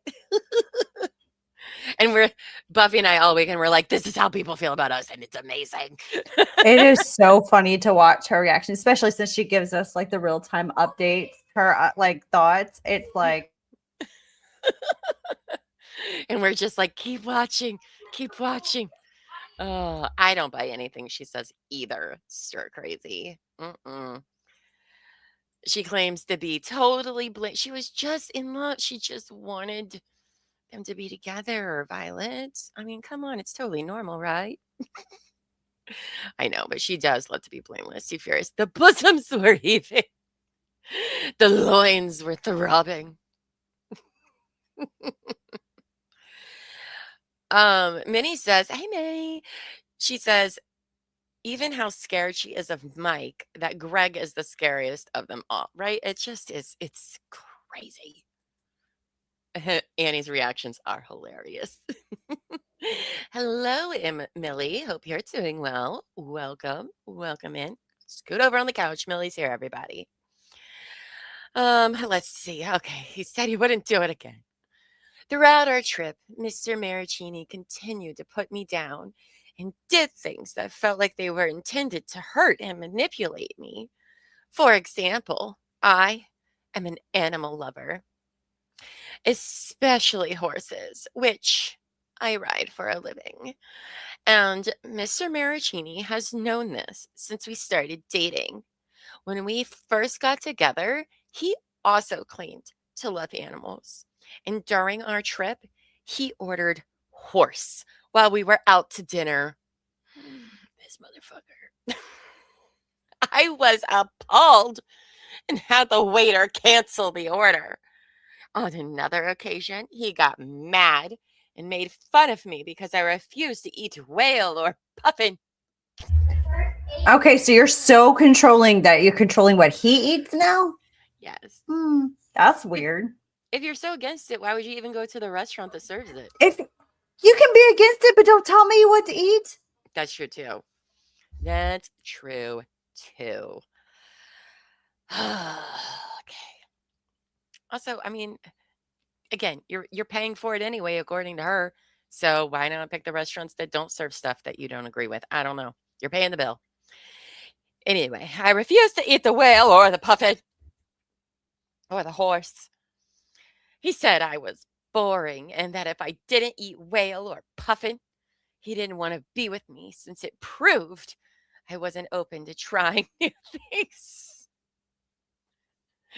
When Buffy asks me what I want for dinner tonight, I'm going to be like, I want whale, puffin, or horse. Or you can get all crazy and have like all three, Oh, like one of those combo appetizers where you like get a little a bit of everything. turducken? Yeah. Just put them all together. Ooh. You put the puffin in the horse and then the horse in the whale. That's what To I be want. fair, I'm not going to eat any of those three options. But like, if you want to, I watch some shit people eat like on the TV shows and stuff, and I'm like, yeah, no. But you know what? Go for it. That's your jam. I am like the pickiest eater ever. I would never be able to do any of it. So I only just started eating lamb like a year and a half ago. You're a dino nuggets and mac and cheese girl. No, I don't like nuggets. You don't like nuggets? I don't like nuggets. What's wrong with you? I've had some bad nuggets in the past. Okay. So now yeah, I think we need to reevaluate our relationship. I don't think since you're not open to trying chicken nuggets that we can do this anymore. Oh, you're not willing to work with me? That's it? That's the line? Yeah. Only if you'll let me slap you 40 times. I mean, we could be on the homepage of Pornhub. We don't know. Just boom. Just okay. We're out. We're too far off. We're too far off. Oh, look at what they do to us. It's crazy. Kelly says she gets a new meaning to diabolical. Yeah. Yeah, she does. Okay, where were we? Oh, popcorn chicken. I do like popcorn chicken. I don't like fried chicken, by the way. Chicken tenders? I'll do chicken tenders. Like fried chicken? Can't do it. I love the smell of it. Chicken tenders are fried. Not the same. It's not the same. No! Oh! No! You're the one who doesn't like fruit. All right. No, I don't like fruit. Fruit's gross. We're both very weird. That's why we're besties. Anyway, back to Iceland. Where were they? She wouldn't eat it, so he's very upset. We came back from Iceland on or around January 9th, 2017. So you've had a hellish trip, according to you, from Iceland. One would think, I don't know, maybe it's over when you'll get back home. I don't know. Let's see. Probably not. On January 10th, 2017, Mr. Marraccini lost his job. Again? Things got worse after this. He told me he was depressed and lost all motivation. He was constantly angry, and I felt like he resented me because I have a successful career that I am passionate about. Okay. I feel like he resented me. Oh, I already read that part. We'll read it again. I feel like he resented me because I have a successful career that I'm passionate about. She's so funny, that Laura. All the jokes. It also seemed like he wanted to isolate me from my family. He said things like, your mom doesn't love you. You need to realize that. Which, I mean, I don't know if he's wrong. I had hoped the abuse would stop once we came home, but it didn't. Mr. Marraccini came. Where's my fainting couch? I had hoped the abuse would stop once we came home, but it didn't. Mr. Marraccini became even more aggressive after he lost his job. He Ev- came home with a dog collar and chains, and he tied me up, put me in a cage. I'm just kidding. Right? DVRO says, isolate. This guy couldn't even have a night with his dying stepdad, right? Oh, man, she's crazy. Every time we had sex, he strangled me. This happened 4 to 5 times per week and at least 100 times total. There's a lot of fucking going on, according to her. Does she just want everyone to know that she is down to fuck, but just not like this? Or she isn't? I don't know. It just seems like a lot of times in a short period of time, but okay. He also frequently smacked my bare butt with his open hand, sometimes more than 50 times in a There is a lot of ass slapping in this Right. declaration. Boom. Right. Like, it's so weird. It's just so weird. Like, you don't need to tell the court really any of this, quite frankly. But okay.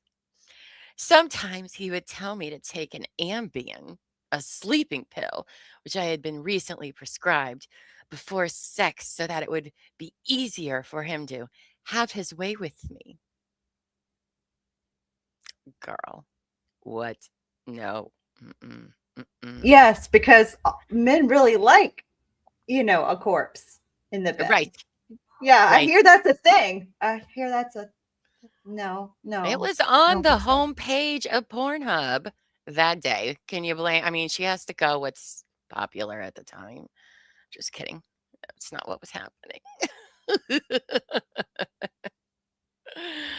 Oh man. It put Blue Hair Kim says it all puts doubt on real victim testimony. It's so heartbreaking. It's very, very true. And the worst part is she gets one because of this bullshit. It's ridiculous. T-Fears, what? Why are you still banging this guy? Exactly. Because she's scared of him. They're gonna She's just hurt in her. love with him, She's guys. just a baby. Let's see. So it'd be easier for him to have his way. Sex with Mr. Marraccini felt like abuse, not loving and intimate. Now, also remember, they were together for what, 6 or 7 months, but none of this happened in that 6 or 7 months. It wasn't until after Iceland when things got sexually scary. Doesn't make any sense to me, but okay. After he would finish having sex with me, I would tell him that he hurt me and ask him to stop strangling me. Sometimes he apologized and said that he just lost control. He'd swear he was going to work on himself and promise to stop. Other times he'd brush it off and act like I enjoyed it, even though I repeatedly told him I did not. I think she does. On numerous occasions, he told me that control was a turn on for him and that he needed it since sex with me was too boring or too vanilla. Again, they do not live together. They do not live together. There's no reason why, you keep believing him, apparently, according to her story. We all know this is all made up bullshit, by the way. Again, all made up bullshit. But if he lied to you the other 98 times saying he wasn't going to do this,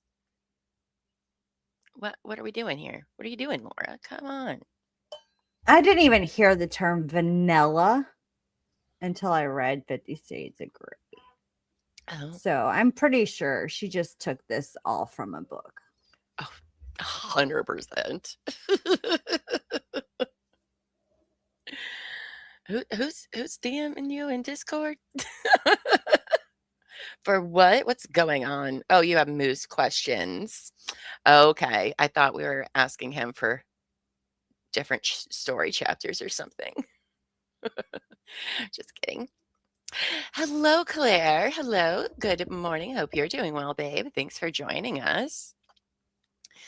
In mid-February 2017, while we were having sex, Mr. Marraccini was on top of me. He put his left hand on my arm to hold me down. He squeezed so hard that I had a bruise for several days, which I took photos of a day or two later. See Exhibit 3, photos of my bruised arm taken on February 18th, 2017. I remember that picture. It was literally nothing, but okay. Then he used his right hand to strangle me. I could barely breathe. When I started gasping for air, he shoved 2 fingers down my throat, which caused me to gag. Girl, it doesn't sound like you have much of a gag reflex, but okay. When I did this, he said, "Good girl, good girl." I felt panicked and didn't understand what he was doing. I was crying. I kept thinking I didn't want to do anything to upset him as he did this since I didn't want to push him over the edge. After he stopped having sex with me, I asked him why he put his fingers down my throat and told him I didn't like it. He brushed it off and ignored me. Oh gosh. This was so bad. Like, I know we read this before, but like, this It's is even so better. badly written. This is so bad. It's even better the second time around, quite frankly. I am enjoying this because this is wild. Good girl. Good girl. Why did she put your fingers down my throat? Bruce says he only antlers and chill with Jupiter jeans. That's fair. That's Janes. Janes. It's like a really fair. bad It's so bad. porno. Yes. I'm wondering what her safe word is. She said she accused Gigi of fingers down her throat too, right? I don't remember, to be quite honest, but probably. Again, I don't know how you keep doing this. If that's what was really happening, then like, girl, you're just dumb at this point. Laura's so full of shit. I'm gonna barf, right? Oh, it is embarrassing. It's very embarrassing for her. Her safe word is ovary. Oh, what is this thing with fingers in her mouth? It's just, she puts lots of things in her mouth. I don't know. Her safe word is all the best. There you go, chat. Put what you think Laura's safe word is in the chat. This is so embarrassing. Did she think the DVRO was a novella contest? Yes. Okay. All right. Where were we? You just ignored me. On another occasion in February 2017, Mr. Marraccini strangled me during sex so hard that it left red marks on my neck. I sent pictures of the marks to my sister, but did not save these photos because I was afraid he would find them. Okay. Oh, That sounds interesting. that sounds familiar. Very familiar, right? Just like with those sacks she passed and sent to her Did your sister. sister save them? I was afraid he would find them. I deleted many pictures and text for this reason. Convenience, really. There were 2 other occasions when I had marks on my neck where he strangled me. I cannot remember exactly when it was, but believe it was in May and July of 2017. I don't know when it was, but it was definitely around these times. These vague times, I'm telling you. Safe word harder. Sirocco, her horse. I love that. Whoa.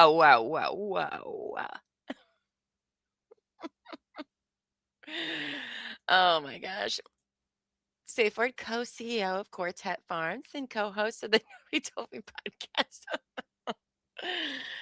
Fun fact, my boss's last name was Harder. Shut up. No, yeah, his last name was Harder. So that really kind of ruined that for me. But also, we would just run around the office yelling, "Harder, harder," just looking for it. It's funny. Yeah, Kelly, there's a fucking door. Just use it. Like, don't. She's so dumb. She's so dumb. Minnie, this bullshit sounds like just like Greg's scroll. I mean, yeah, it's wow, wow. Do I not remember Greg's scroll? What is the scroll? The one that she wrote out about him, right? Is that what you're referring to? Her declaration of what happened between her and Greg? I don't know. Everything seems like a blur these last 4 months. There's so much. Sometime in February 2017, I noticed tiny red spots around my eyes after Mr. Marraccini strangled me, which I now know is called petechial hemorrhage. This became common, and I took photos on a couple of occasions. See Exhibit 4, photo of redness around right eye and cheek taken in March 2017. And Exhibit 5, photo of redness around my eyes and cheeks taken in May 2017. Sometimes my eyes were also bloodshot, and I had dark circles around my eye sockets. At one point, my mom confronted me about the red spots and asked how I got them. I told her Mr. Marraccini was strangling me during sex, and that I believe the tiny spots were a result of that strangulation. If I told my mom that, first of all, what?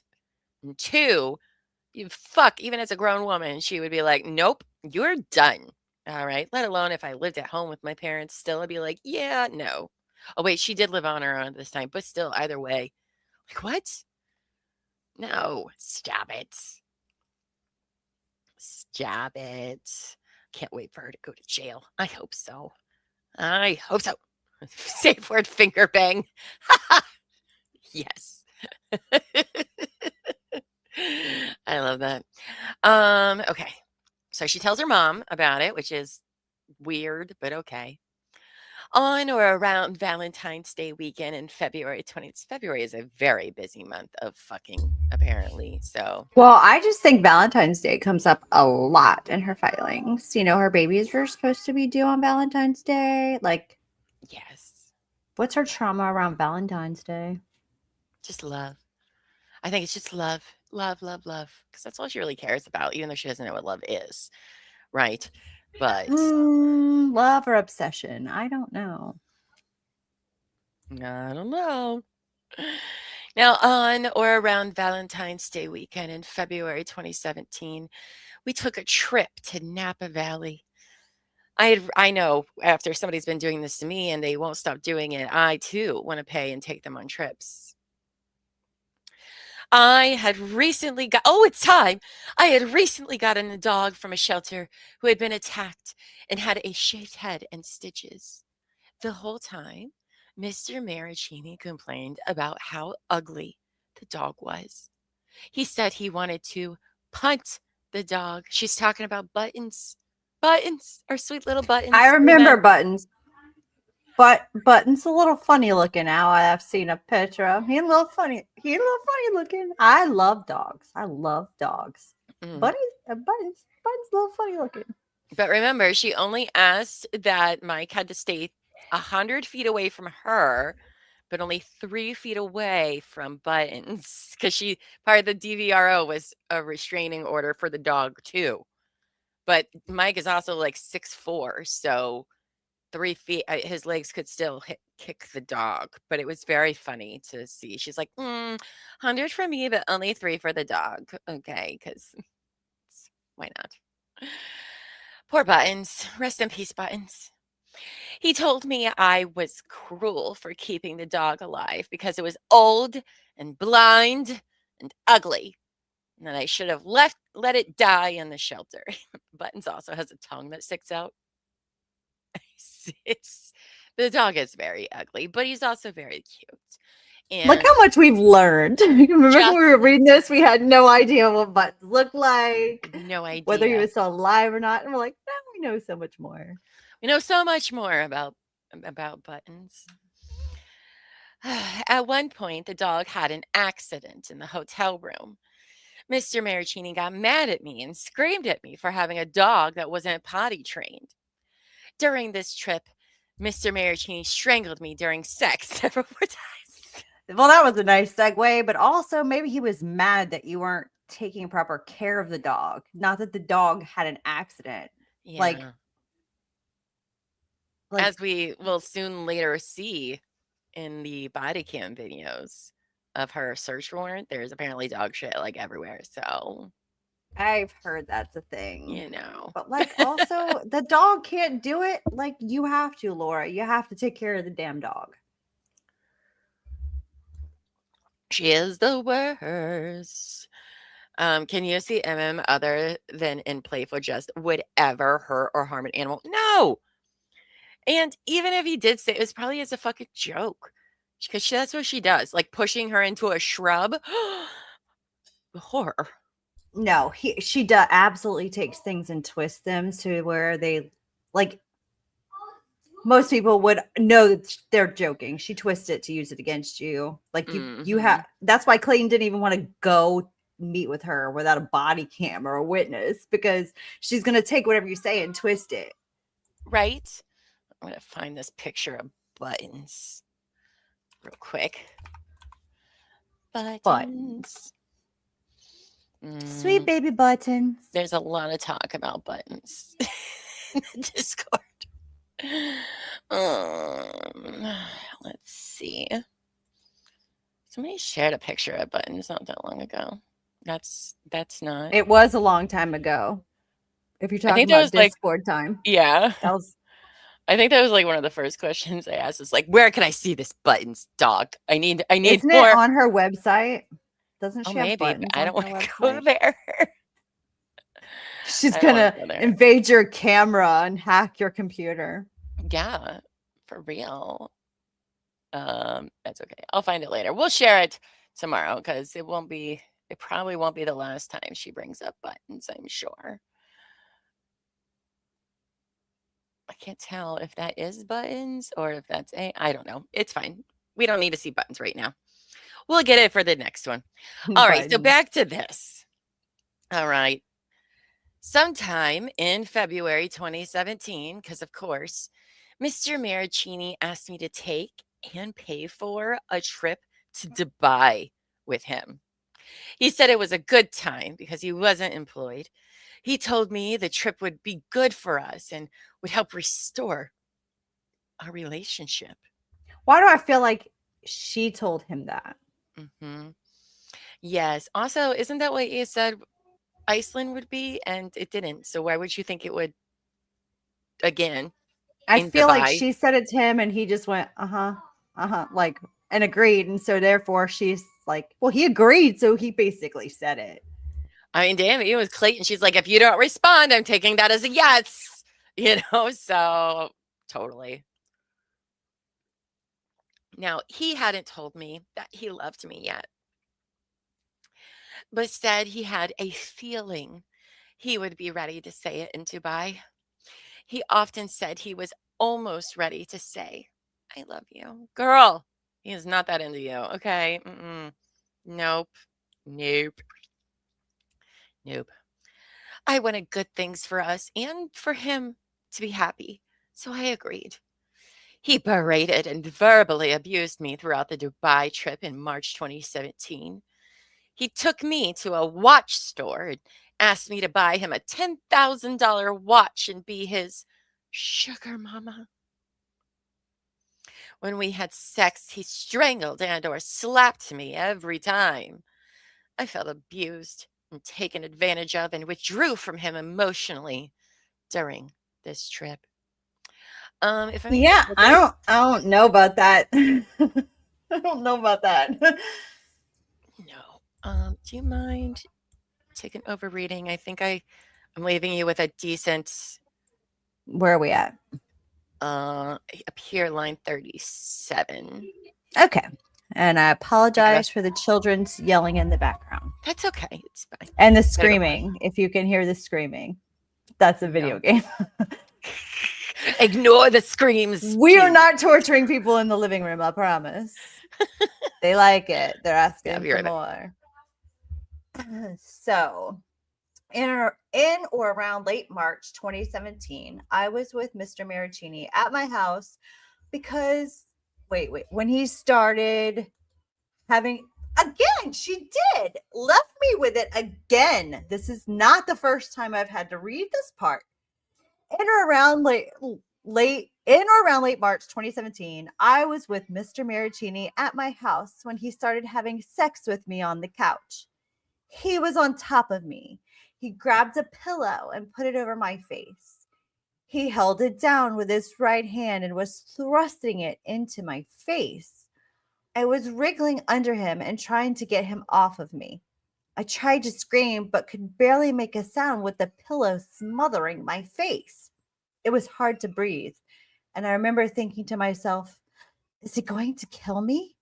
I felt like he was treating me like a cadaver and that I was just a body he was abusing and having sex with.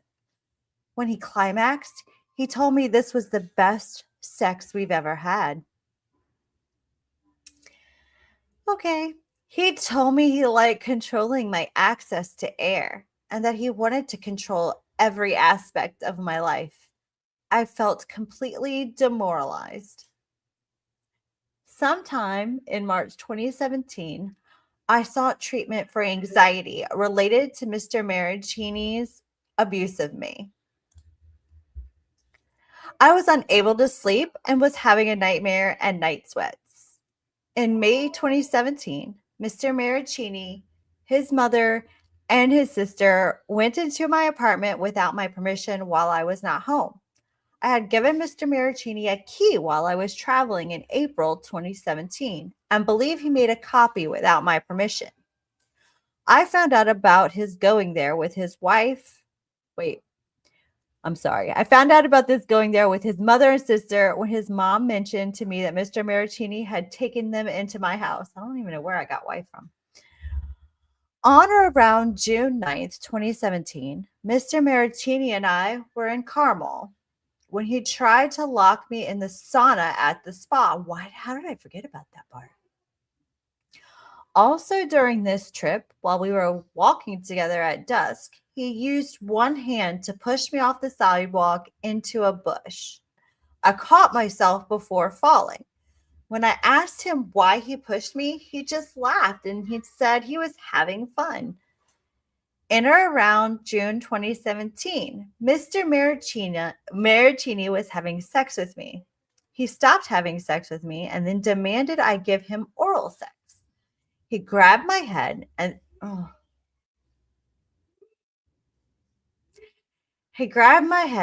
thrust his penis into my mouth. He held the back of my head so I couldn't move it and thrust his penis so far down my throat. I hate you, Llama. I hate you for making me say that. I hope you're wearing your headphones and you're laughing. Okay, so that's where we left. Well, I can't go any further than that, and I don't really like this is where this is going and why it's always me that has to say it. Anyway, let's see where we left off. It's right back. Bye. I'm so sorry. I thought for sure we were in a safe space for you, but I guess not. Oh, okay, so you did have your headphones on. I did, yes. And you were like, oh. Like, I hate you, Llama. I hope you're listening to this. I know, I was. Oh, God. And I was like, oh, my God, this is amazing. Now my coffee's too hot. Thank you. You're welcome. I was like, I had to stop because I was like, not again. What fantasy world does she live in? I don't know, but it's wait till Annie gets to this episode, right? Ivy says, are we reading about her crazy Iceland claims? Yes, we've decided that we're going to skip to Mike Marraccini in 2025 between now and the fundraisers. So we are getting we're going over the renewal request, which is kind of a recap of what happened in 20. Yeah. And also, I forgot all the dirty things we had to say out loud. I know, than right? that. I forgot. We must have blocked this out of our brain because I've said a lot about dry humping and finger banging, but keep forgetting to mention any. I was like, Oh boy. yeah. That's okay. I'll continue reading. I won't make you.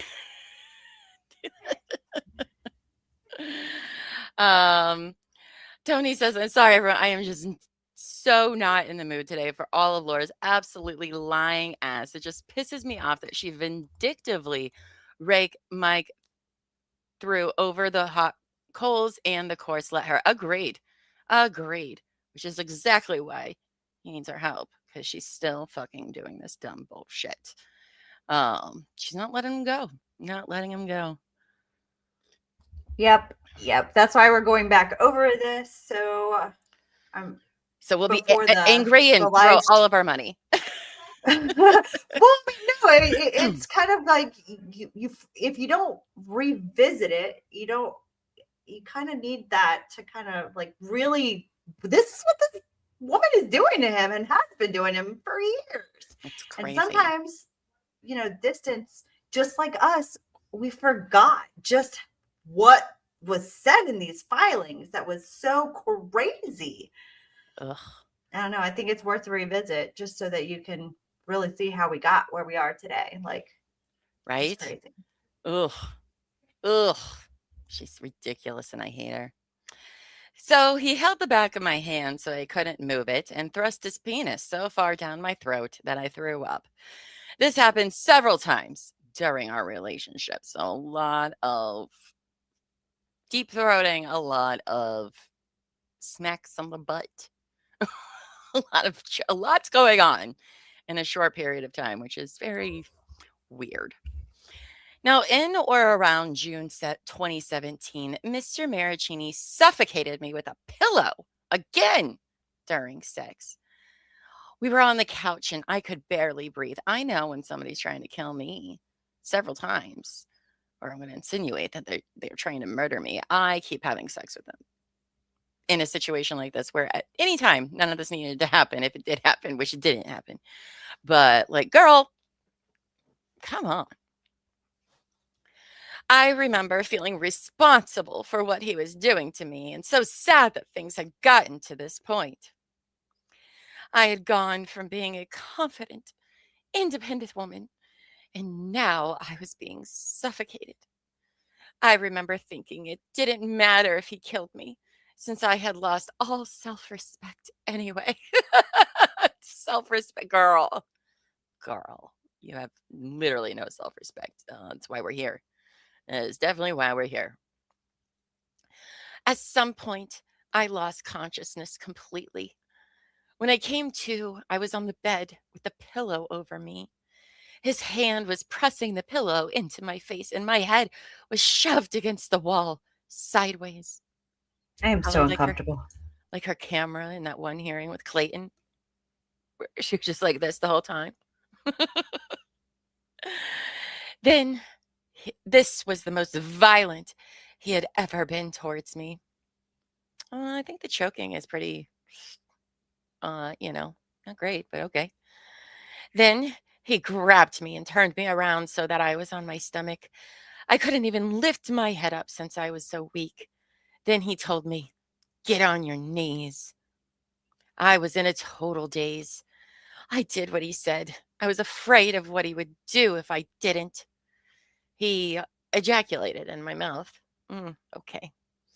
I have never been so demeaned in my entire life.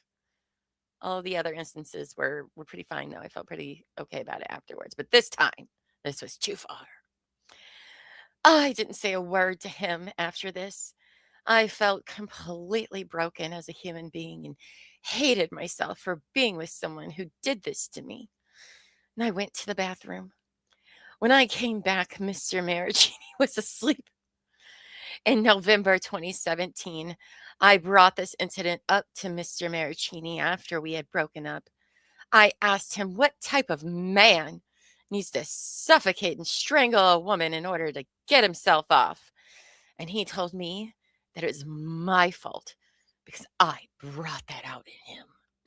Ridiculous. It's so weird how, like, she has, like, this damsel in distress mentality going on, and then all of a sudden she gets the courage to be like, what kind of man? And then it's like, oh no. It's like, are you a shrieking violet, or are you like standing up for yourself? Like, she goes back and forth on it. Like, I don't know, it's weird.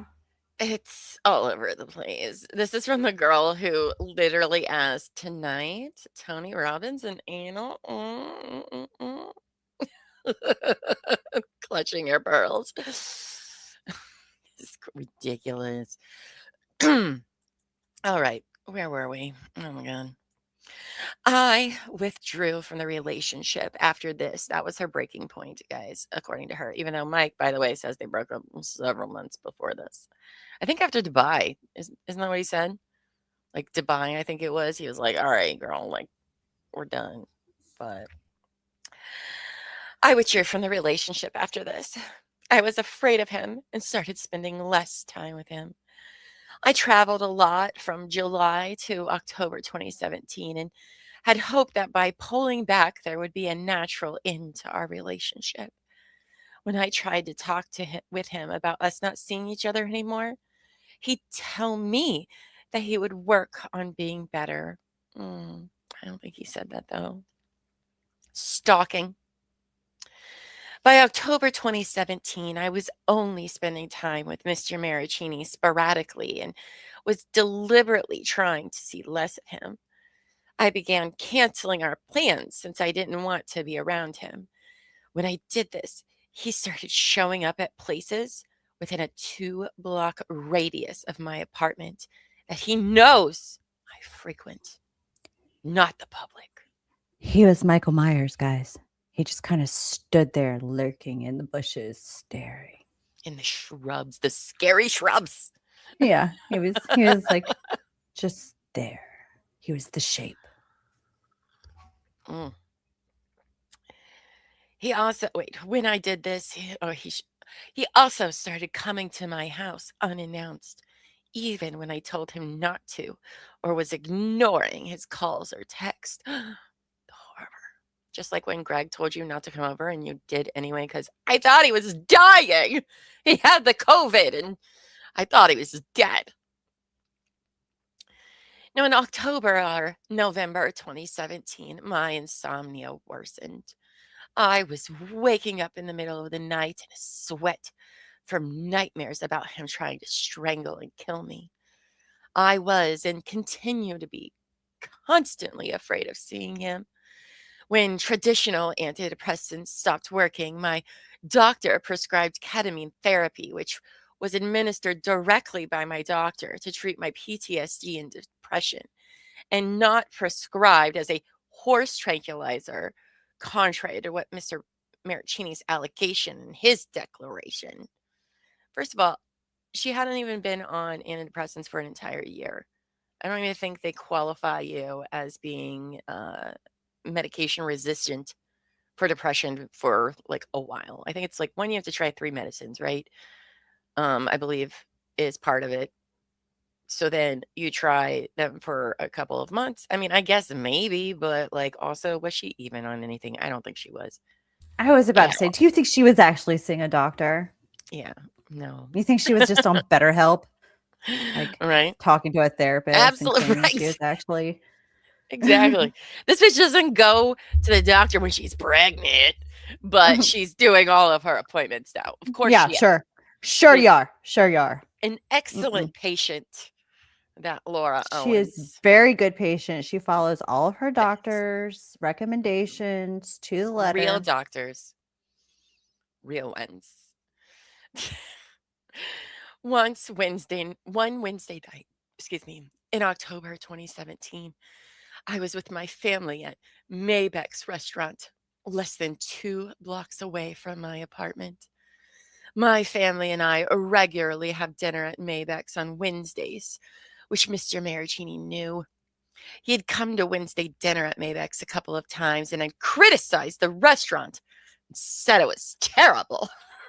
She goes, everybody to hate Mike. Mr. Marraccini and his sister walked into Maybeck's and sat down 3 tables over.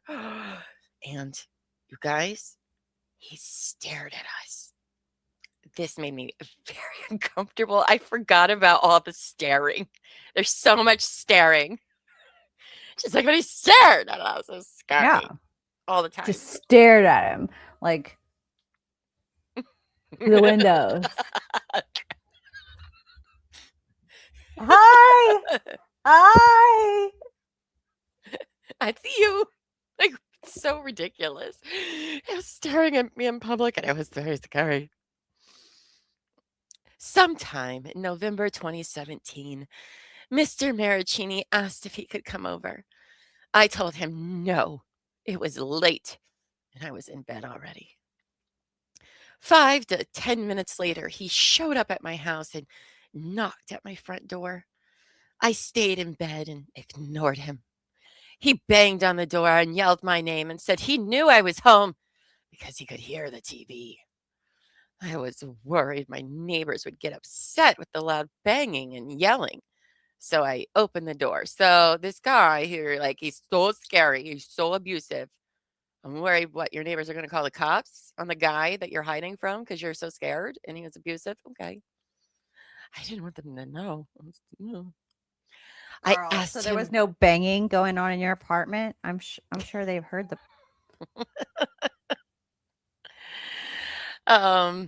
Excuse me. This woman needs serious help. This is just awful. Yes, Vanilla With Bean. all the beating of her, like that she alleges, the neighbors probably already heard all that. Just saying. Probably just thought it Right? was a regular Tuesday night over there at Laura's apartment. Mm-hmm. It's Twilight starring the SNL version. Vanilla Bean, does the court have to assume this is all true? Yes. Right? But, and spoiler alert, the court lets her get away with so much for all of the cases, which is For the infuriating. temporary, it's always Right. assumed that the person doing the That is true. petition is true, and then they have the actual hearing Right. where Doda says, oh, I had to step away. Is this the shrub filing? Yes. The terrifying tale of the shrubs of San Francisco. Yes. we don't want no shrub. Maybe that's what we should retitle this one. We don't want no shrub. All right. Where were we? So I asked why he came since I told him not to. He said he was in the neighborhood. Then he started trying to have sex with me, as it always happens. I was too afraid of him to stop. While we were having sex, he asked me, how does it make you feel to know I'm sleeping with a tall, blonde girl? She's the complete opposite of you physically, end quote. Totally sounds like something somebody would say. Yep. I told him I didn't care. Then he said, doesn't that make you jealous? I like to see you jealous. It's a turn on. Then he held me down using his left hand and strangled me. This was the last time we had sex. Okay. Well, so she accuses him of rape again. So that's cool. That's great of her. Just like she does with literally every single person.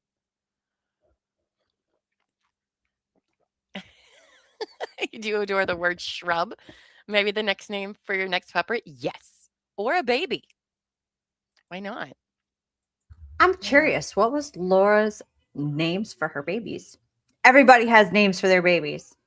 That's true. I had a whole spreadsheet. I know. I remember going through that. I'm like, no. Ooh, I like that one. It was a very big debate. And also, your names were very different. They were. I don't know why you would expect any less of me and Elbow Feet, though. So where were we? She's so scared. I tried to avoid engaging with Mr. Marraccini and hoped he would just leave me alone. He continued to contact me and ask to see me. I was polite and cordial to him, since I was afraid of what he would do to me if I wasn't.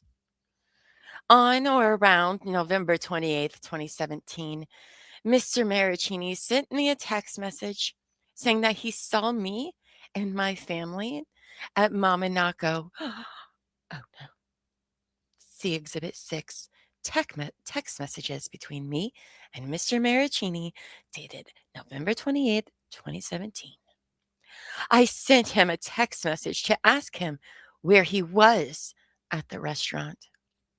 He responded, I was at the bar in the corner.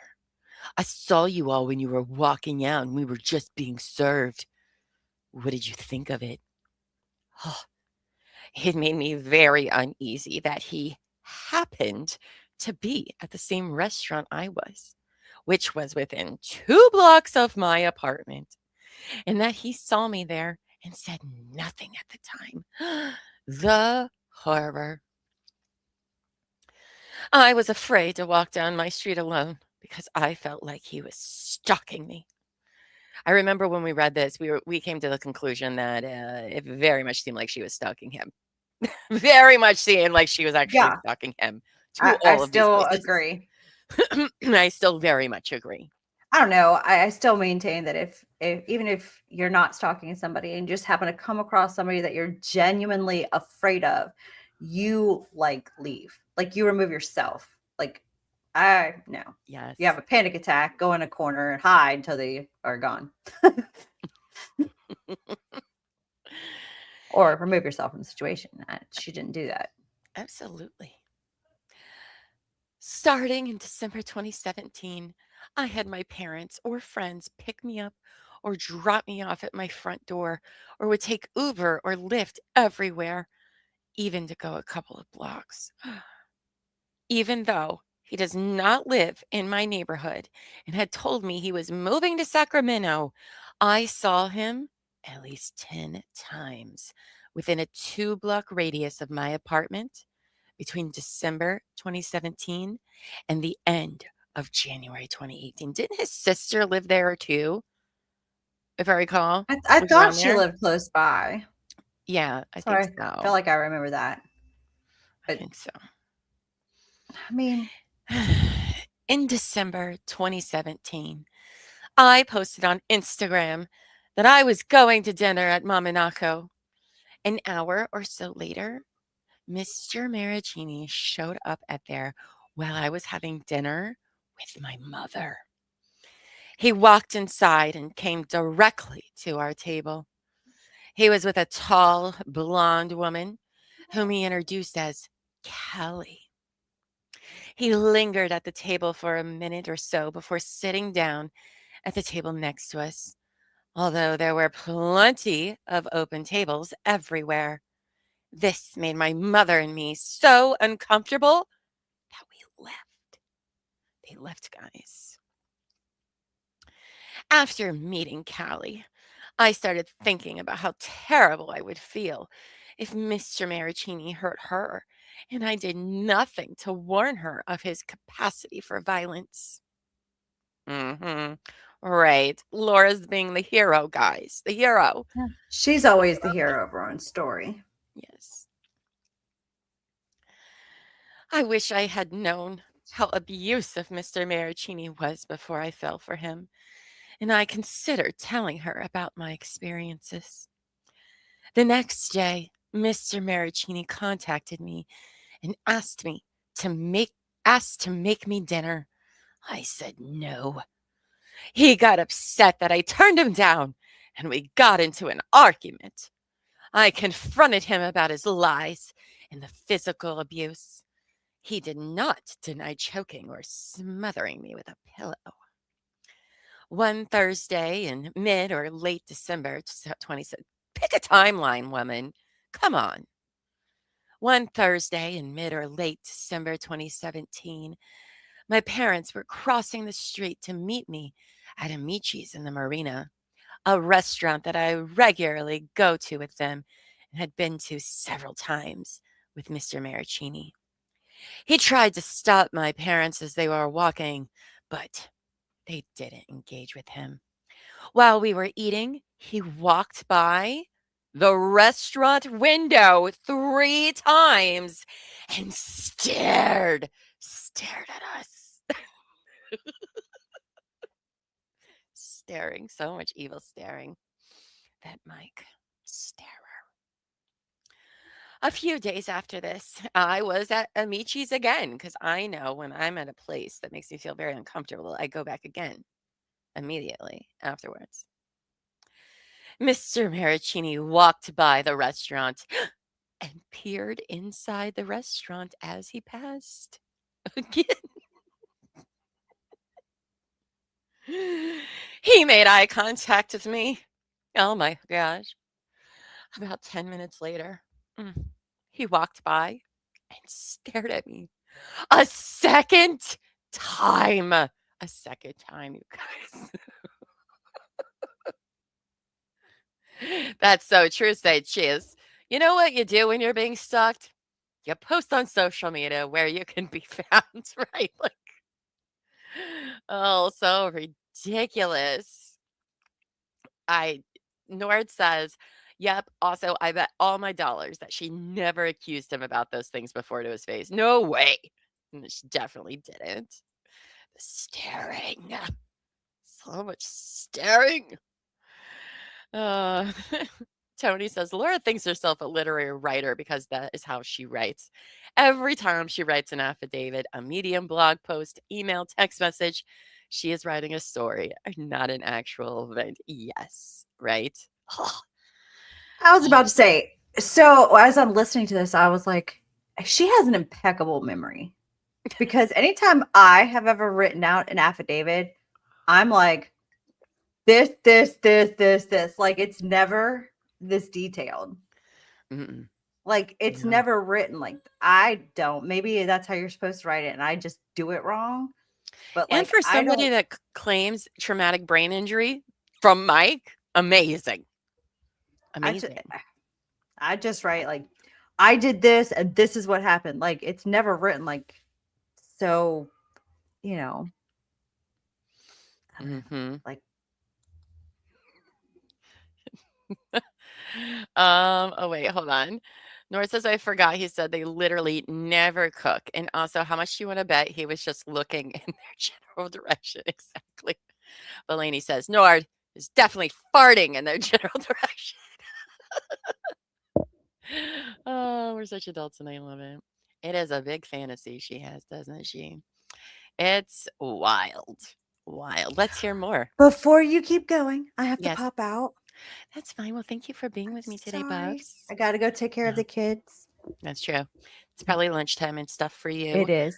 But I'll still be here reading, and Buffy will probably be listening. And then Oh, I will. So, Oh, I will. all right. Have fun with the kiddos. Bye. All right. More dramatic reading here. Okay. Let's see. I have been going to Barry's boot camp, a gym, around the corner from my house daily since before we started dating. Throughout our relationship, he made fun of me for going. Then, in December 2017, Mr. Marraccini joined that gym, even though he does not live in the neighborhood. On January 5th, 2018, I was at Maminoko again, with my friend, Joan O'Neill. We were sitting by the window having dinner when I saw Mr. Marraccini walking towards the restaurant with a blonde woman. They stopped directly in front of our table outside the restaurant window, and Mr. Marraccini stared at us. I was afraid to look at him and tried to avoid eye contact. They walked away, but he came back a few minutes later by himself and stood directly outside the window by our table. He stared inside at us and tried to get our attention, but we ignored him. A minute or so later, he entered the restaurant and stood at the hostess stand, which was directly in front of me. He stared at me. I was so uncomfortable and afraid that I looked down to avoid eye contact with him, but somehow knew he was still staring. I could feel it. I could feel all the staring. Then he walked towards the back of the restaurant and continued to stare at us for another 10 minutes or so. Oh my goodness. I felt like he was trying to intimidate me. I was too afraid to leave the restaurant while he was there in case he tried to follow me home, even though he already knows where you live, but okay. What is it about berries? I don't know. Was it just to meet men? I don't know, IB. I don't understand. I don't work out, so I don't know, but it's weird. And she's still like she still goes to Barry's like almost 10 years later. It's crazy. She wishes he would fart on her. Whoa, now we're getting into some James. Wait till she reads the letters from James Joyce to Nora. Can't wait for her next filing. And then they farted on me and liked it. If you don't know what I'm talking about and you became a member today because you were gifted a membership, please check out my last Llama Learns About and also have headphones on when listening to that. Elbow feeds on it. It's a good time. It's crazy. It's funny, Half-Assed Fashion says, it's funny because the way Mike described it, she harassed him and his date. It is very that. It is very, very that. Yes, Nord, he talked to the hostess. It was unbelievable to go into a restaurant and talk to a host. Are you kidding me? The audacity of this man. Just crazy. So 3 pages of staring. Yes. Lots and lots of staring. She doesn't like it. On January 6, 2018, I decided to contact Callie, whatever her last name is. I'm not going to even try to pronounce that. We'll just call her Callie, via Facebook Messenger, the woman Mr. Marraccini had introduced me to. See Exhibit 7, the Facebook Messenger message sent January 6, 2018. I remember us reading that. It was unhinged, and she, barely said anything back to her. Whoa. It was too much. It was too much. I sent her a message telling her that I would have given anything for someone to reach out to me before I got deeply involved with him. And then she wrote her I don't know, a fucking 15-page text letter message. Is crazy. James Joyce, hello, wishes. All right. I told her about and attached a picture of the note from the WOW Airlines passenger. I also wrote, regardless of if you do anything with the information I shared with you, I would beg you not to share it with Mike or bring up my name, as he truly scares me at this point. So don't say my name around him. Don't tell him, but I am going to write about it next day in my declaration. Exactly what I did. So, but I want him to know it was me. On January 7th, 2018, I had dinner with my parents at Mama Noko. Go figure. As we finished, they asked, don't you want us to take you home in case you see Mike? I said no, since they were parked in a different direction, and it would take me less time to just walk home. I thought she was taking Ubers everywhere. As I was walking home, I saw Mr. Marraccini and his sister. They were less than 1.5 blocks away from my house. They were standing by the sidewalk. They were standing by the sidewalk, staring at me. I was looking down at my phone and tried to pretend like I didn't see them. Mr. Marraccini yelled at me, are you kidding me? Then his sister called me a psychopath. They screamed at me for sending the Facebook message to Callie.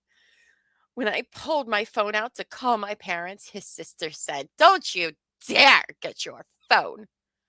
They were standing in front of me, which prevented me from walking past them. No, they blocked a whole sidewalk and road outside? Okay. A couple was coming out of a nearby restaurant. As they were walking past, I told Mr. Marraccini to stay away from me, and I was going to seek a restraining order. I was terrified and hysterical. I called my parents to tell them what had happened. Then I asked my friend Joan to come over since I was afraid if Mr. Marraccini and his sister would come to my house. Okay. Okay. There's so much staring. Nord said, did I miss the part where she said berries as a part of her personal identity? Not yet. She hasn't said that. I don't know if it'll be in here, but she did say that in our earlier coverage of Mike. I'm sure she still brings it up in this 2025 timeline here.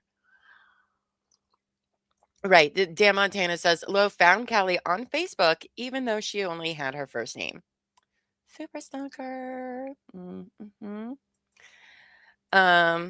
This is Marraccini's beautiful wife, right? No, that's his wife's name is Danielle. This is just somebody he dated briefly, because somebody is a crazy pants. So, but you know what?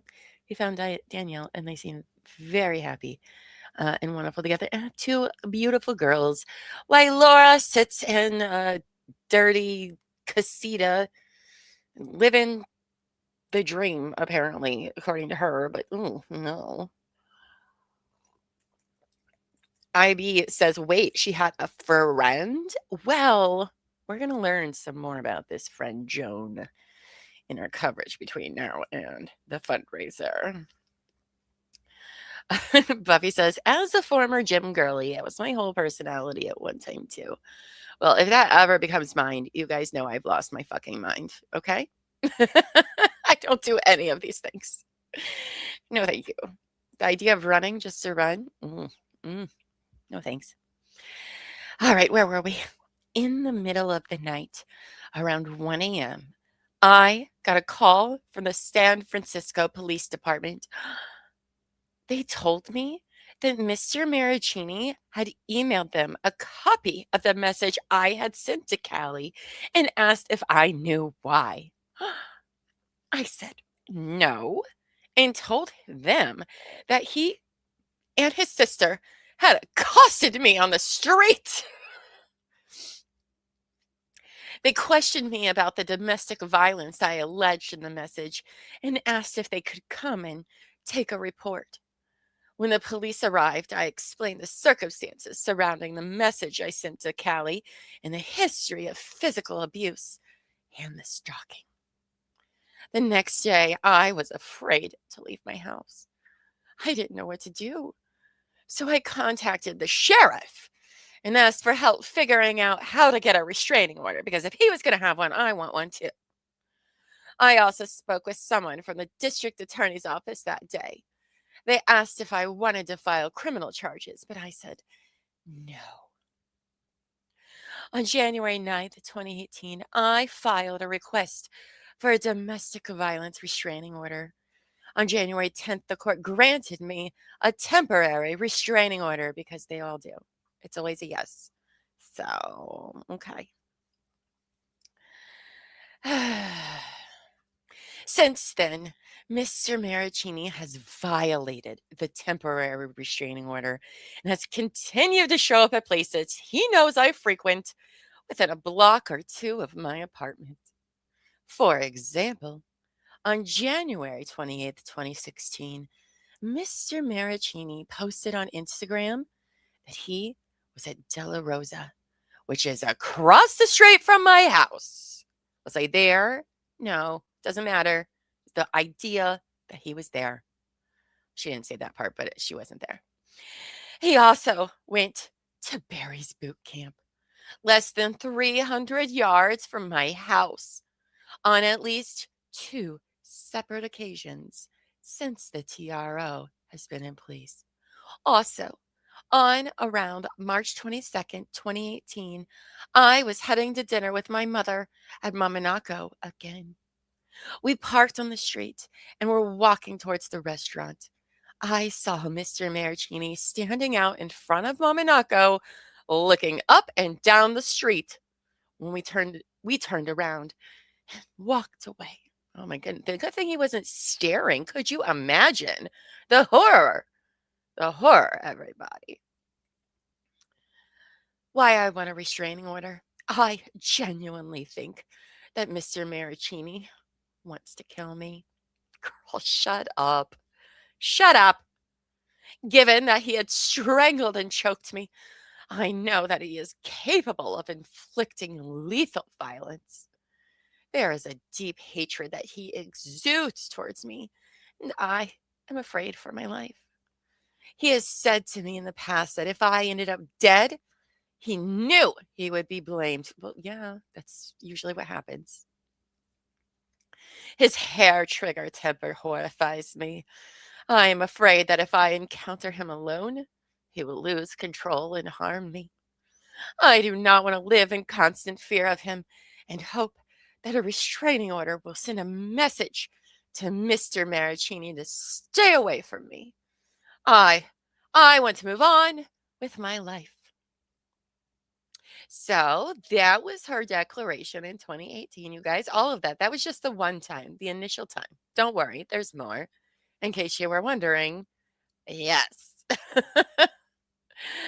Yeah, he went, Nord says, I think Callie was the person he went on like 2 dates with besides Lauren Danielle. Yeah, it was a very short-lived thing, but man, it pissed Lo off, didn't it? Sure did.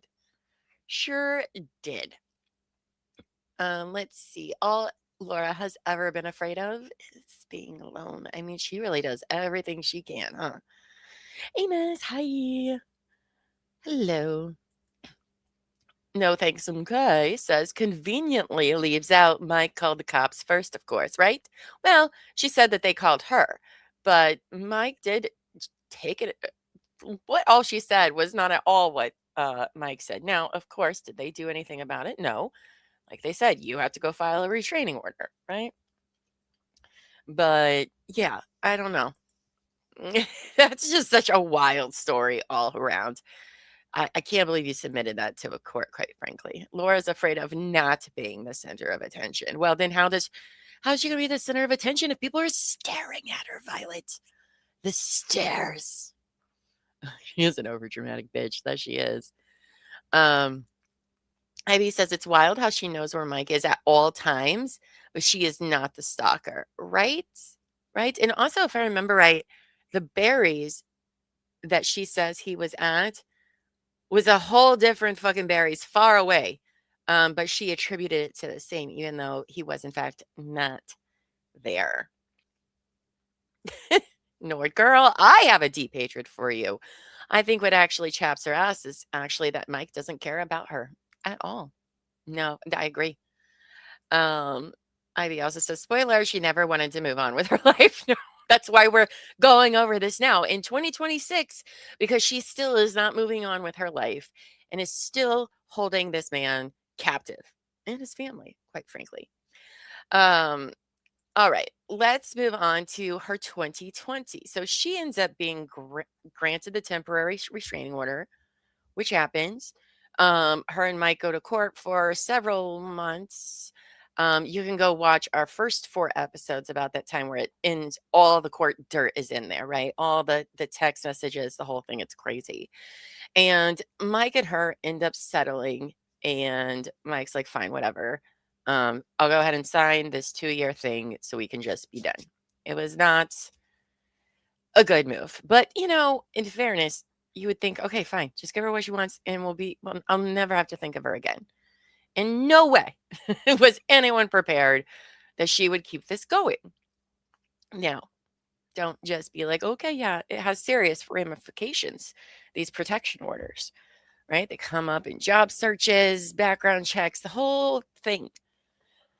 But they're also very expensive to fight, as we'll learn about him trying to fight the new one that she does in 2025. But before we do that, let's go into the next one she does in 2020. It is not as long. It's only 5 pages.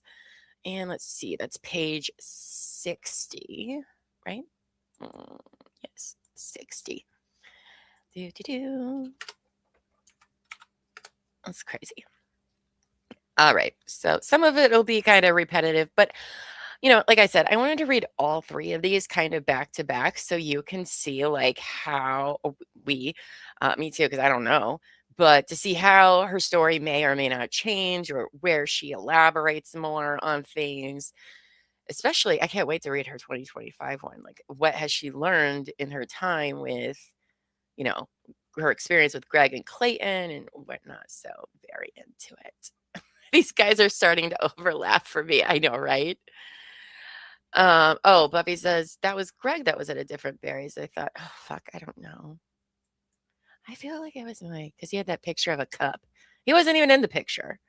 Maybe that was Greg. I don't know. Either way. Norrin says, all I remember about Barry's was that Mike went, super hacker Greg was not a gem boy. Super hacker. He was busy hacking her emails and stuff for years with the same password. Who knows? All right, so let's get into this one real quick, shall we? Okay. Now, if you think her story was bullshit and you're angry, give money to Mike in the QR code, the link in the description or the chat, because he's still fighting this dumb bitch about this stuff. So go give him some money. Be angry by throwing money at him in a nice way. All right, so here she says, I, Laura Owens, declare as follows. I make all of the statements herein of my own personal knowledge, except as to those matters stated on information and belief, and as to those matters, I believe them to be true, and if called as a witness, could and would testify competently thereto. Okay, this is her being honest, guys. Remember that. In 2018, Mr. Marraccini and I stipulated to the court's issuance of a 2-year cleats restraining order after hearing, which expires at noon on July 10th, 2020. Based on Mr. Marraccini's violations of that order and my ongoing fear, due both to his violations and to the severe violence that led to the restraining order, I am requesting a permanent renewal of that order. So here's her brief summary. I know we went over it, but let's see what she adds or leaves out, shall we? This is a brief summary. As I detailed for the court in my March 29th, 2018 supplemental declaration in support of my restraining order request, Mr. Marraccini was brutally violent to me during our relationship. In addition to his frequent verbal berating of me, so severe that a complete stranger slipped me a note when Mr. Marraccini went to the bathroom during our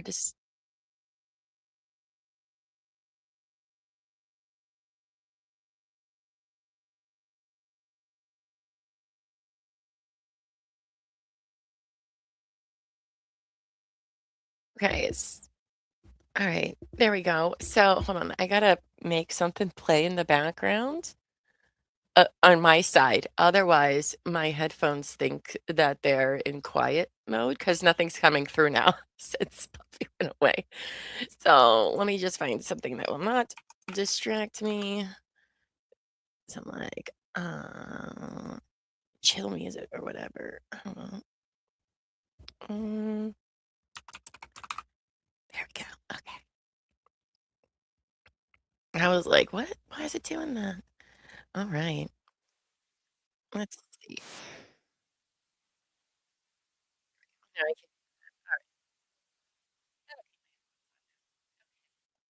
can- Oh, it's like we're in a coffee shop. I don't know what I'm listening to, but that's what it's like on my end.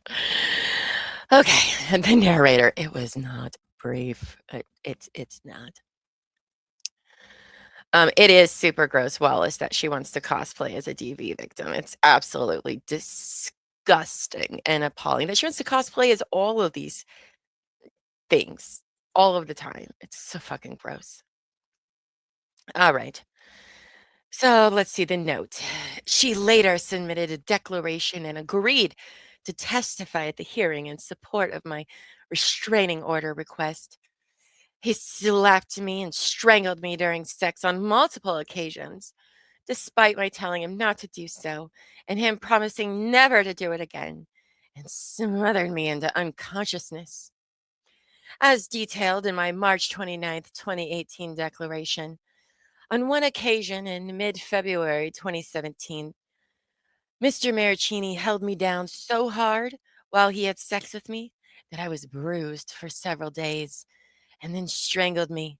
When I gasped for air, he shoved two of his fingers down my throat and called me a good girl when I gagged. She really wants to make sure that that gets put in there. I am a good girl. I am a good girl. I attached photographs to my March 29th, 2018 declaration showing the court the petechial hemorrhaging around my bloodshot eyes, which became common due to him strangling me. Which you'd think there would be different pictures on all of the days, right? Just, just saying. When he smothered me with a pillow while having sex with me around late March 2017, I thought I was going to die.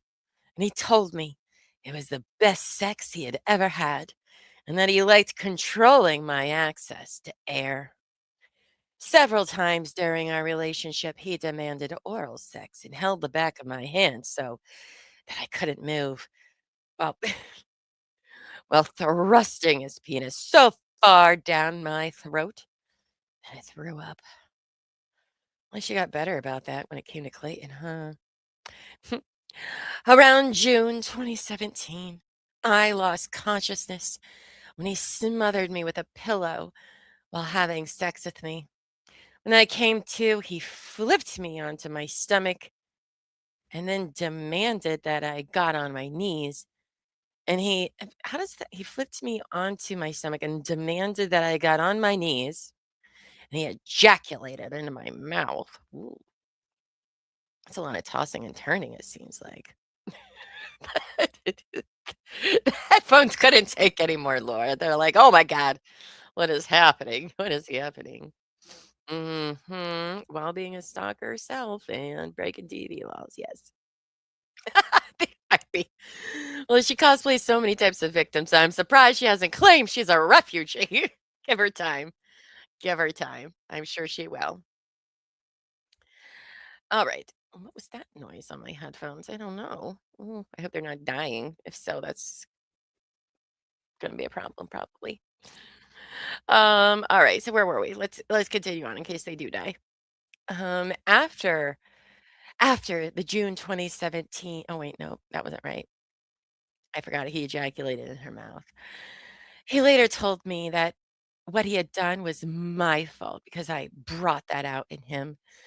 I felt completely broken as a human being and hated myself for being with someone who did this to me. After the June 2017 incident, I started avoiding Mr. Marraccini and spending less time with him, hoping that would lead to a natural end to our relationship. Instead, he began stalking me. He began showing up at places he knew I frequented. He started coming to my house unannounced, even when I specifically told him not to, or when I ignored his calls or texts. I detailed those incidences in my March 29th, 2018 declaration as well, including the night in November 27th when he asked if he could come over and showed up anyway after I told him no. He banged on my door and yelled my name until I let him in because I was worried he would upset my neighbors. I'm not going to call 911 or anything, but yeah, that is so disgusting. Laura craved Mike to be a dominant and her submissive. It just screams BDSM. Right? That's crazy. Bella's mom. This woman is a menace to society. Yes. Agreed, Bella's mom. She's worse. She just gets worse all of the time. You have to drop for a meeting, IB. You're welcome. Try not thinking about this during the meeting. You're like, oh no. I don't know how you focus on the rest of the day, quite frankly. All right, so I didn't want my neighbors to be worried and upset. He then began having sex with me, and I was too afraid to stop him. While having sex with me, he told me about another woman he was sleeping with. When I told him I didn't care, he told me it would be a turn on for him to make me jealous, and then held me down with his left hand and strangled me with his right hand. This was the last time he had sex with me. He continued to stalk me.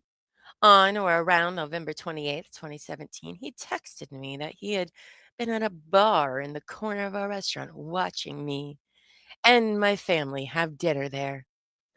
Even though he did not live in my neighborhood and told me he was moving to Sacramento, I saw him at least 10 times within a 2 block radius of my apartment between December 27th and the end of January 2018, which I detailed in my March 29th declaration. We know. I don't know why you keep repeating that, but okay. I had been going to Barry's boot camp around the corner of my house daily since before I started dating Michael Marraccini. Throughout our relationship, he made fun of me for going. In December 2017, Mr. Marraccini joined that gym, even though he did not live in my neighborhood. I finally filed a request for a restraining order after an incident on January 8th, 2018, while I was walking home from having dinner and encountered Mr. Marraccini and his sister less than 1.5 blocks from my house. They stood in front of me, which prevented me from walking past them, not turning around and walking the other way, but definitely could not move forward because I'm like that piece in chess where I can only move in one direction at a time. I don't remember which one that is. I'm not very good at chess. They stood in front of me, which prevented me from walking past them, and screamed at me. When I pulled out my phone to call my parents, his sister yelled at me, "Don't you dare get your phone." They didn't take it away. They just said, "Don't do it." So she didn't. But okay.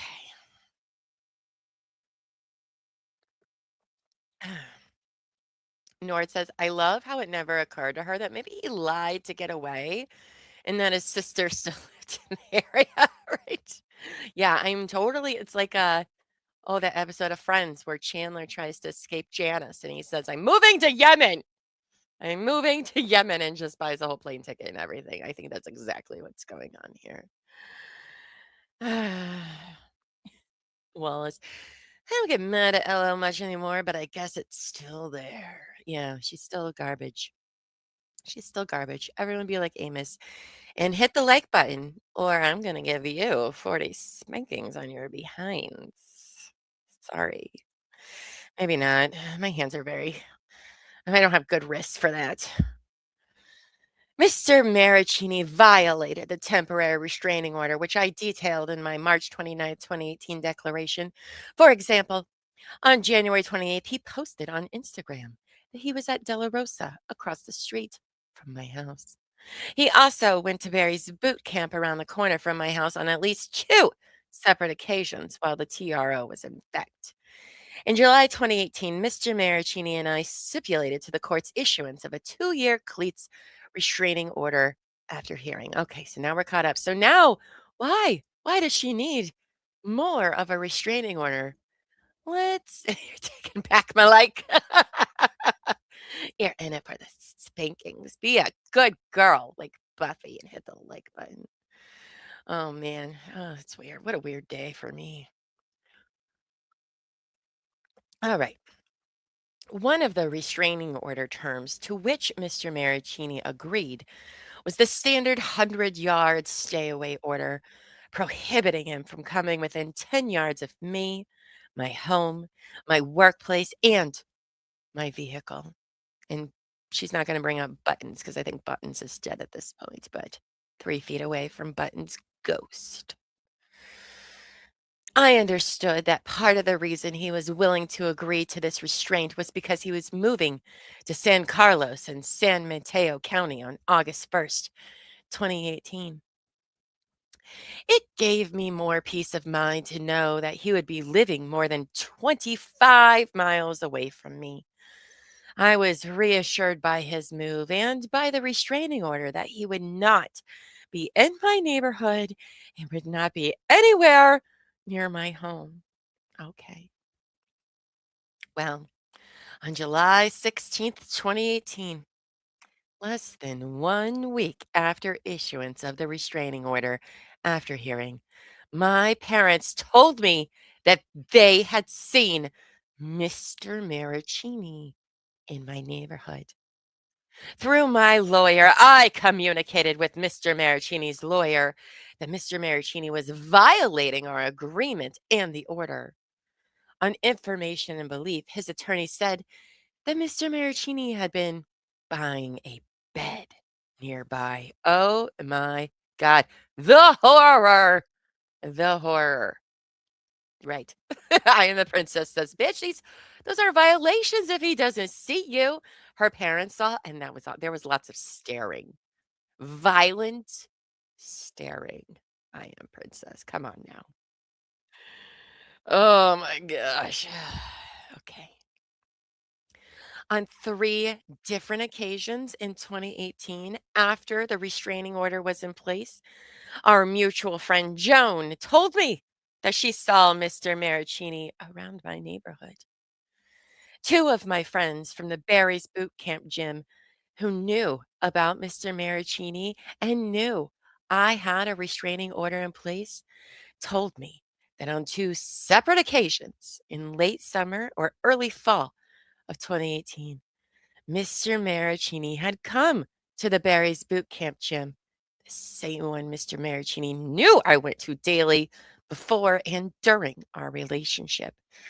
They expressed concern for me and surprise having seen him there. She now claims she has 3 friends. Anybody think she's lying about the number of friends she has? Me? I do. I do. It's true, Nord. Nord says, "Oh no, I can't believe you went to a retail store that you were in." I know. The horror, you guys. He's just everywhere, just waiting in a corner and staring at the shrubs. Oh, Tony said, it totally chapped Laura's ass that MM wasn't thinking about her, worrying about her, etc. That MM was going on with his life, dating, going out with Laura without a Laura care in the world. I know. What a dick. Am I right? Ugh.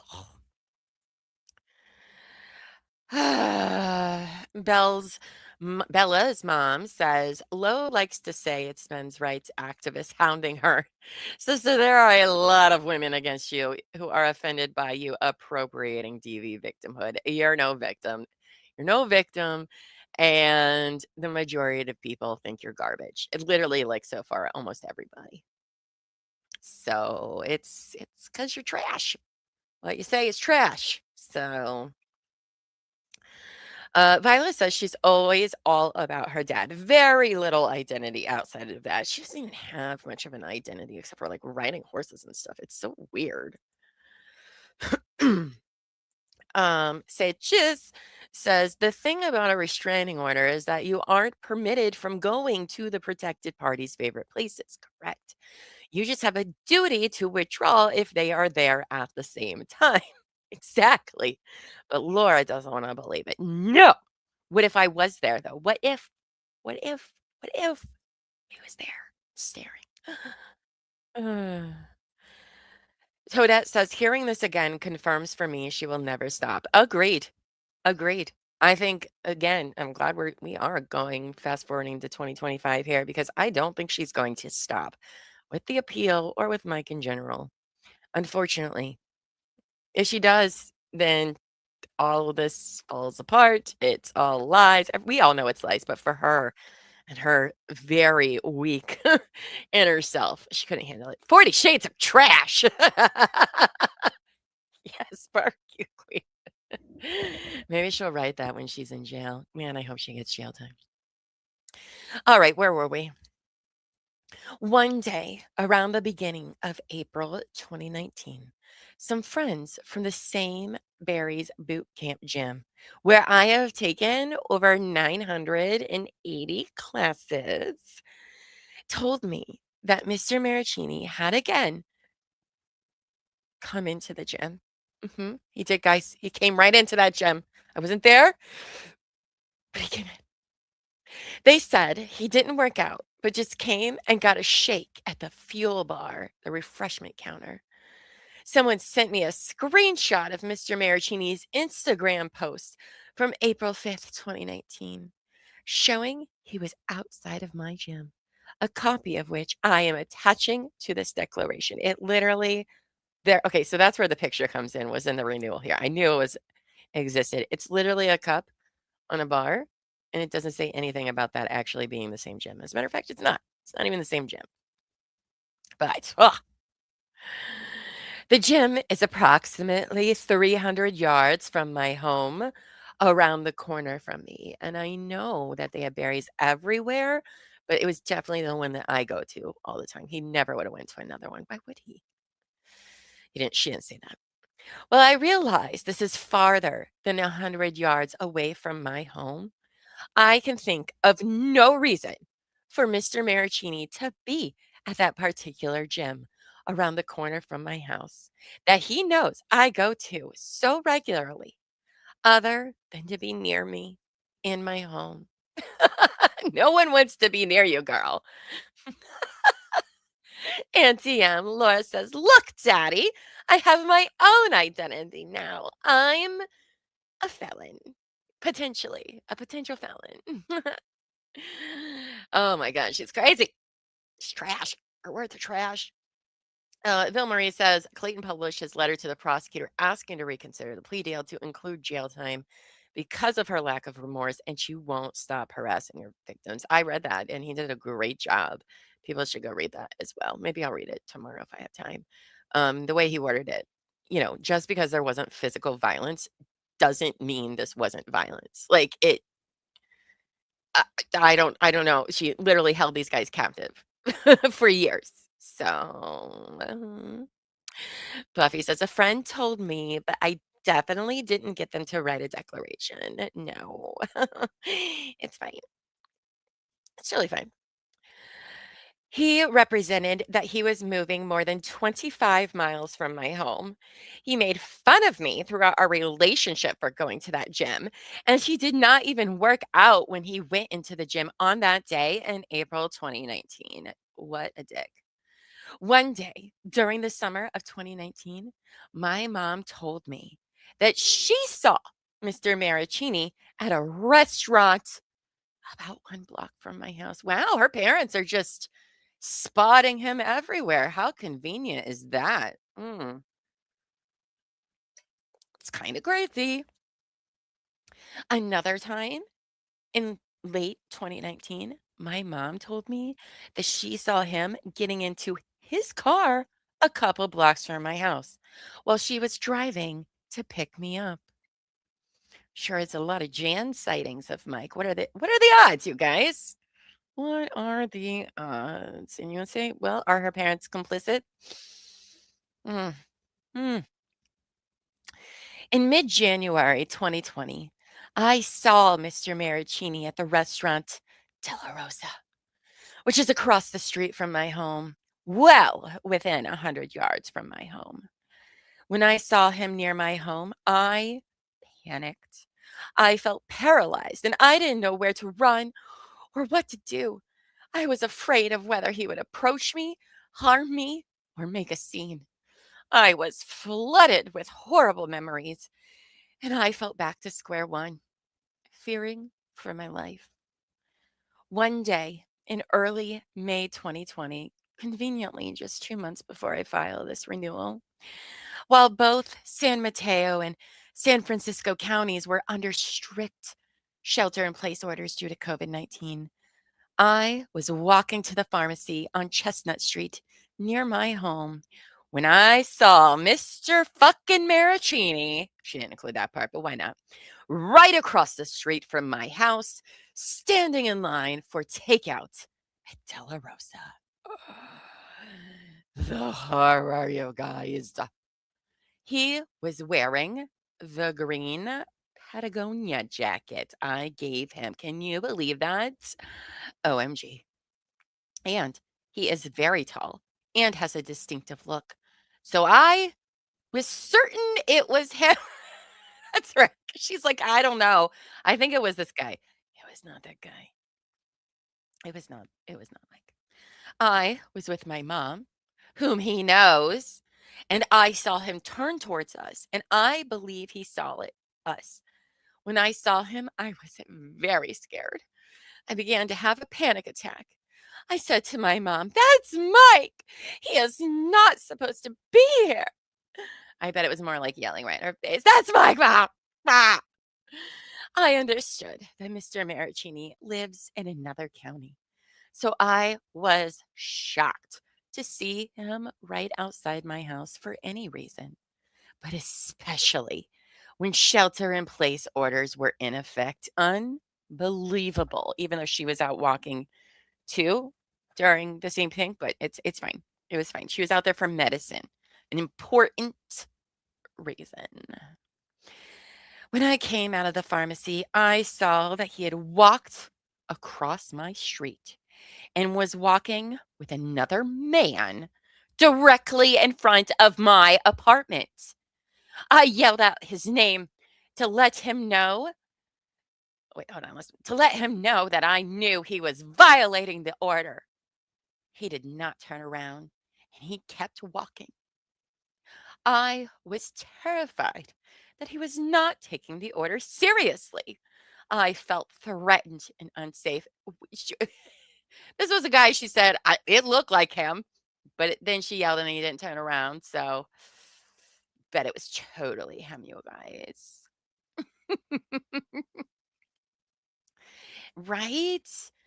Barbecue Queen, she's always with her mom, especially when it's convenient for her, always including a witness. I know, right? Oh, yeah. Yeah. Auntie M says, "Is it just me?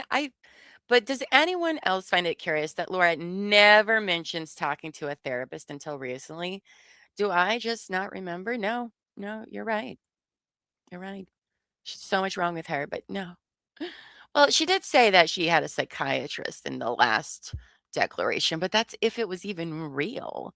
I mean, I don't think so.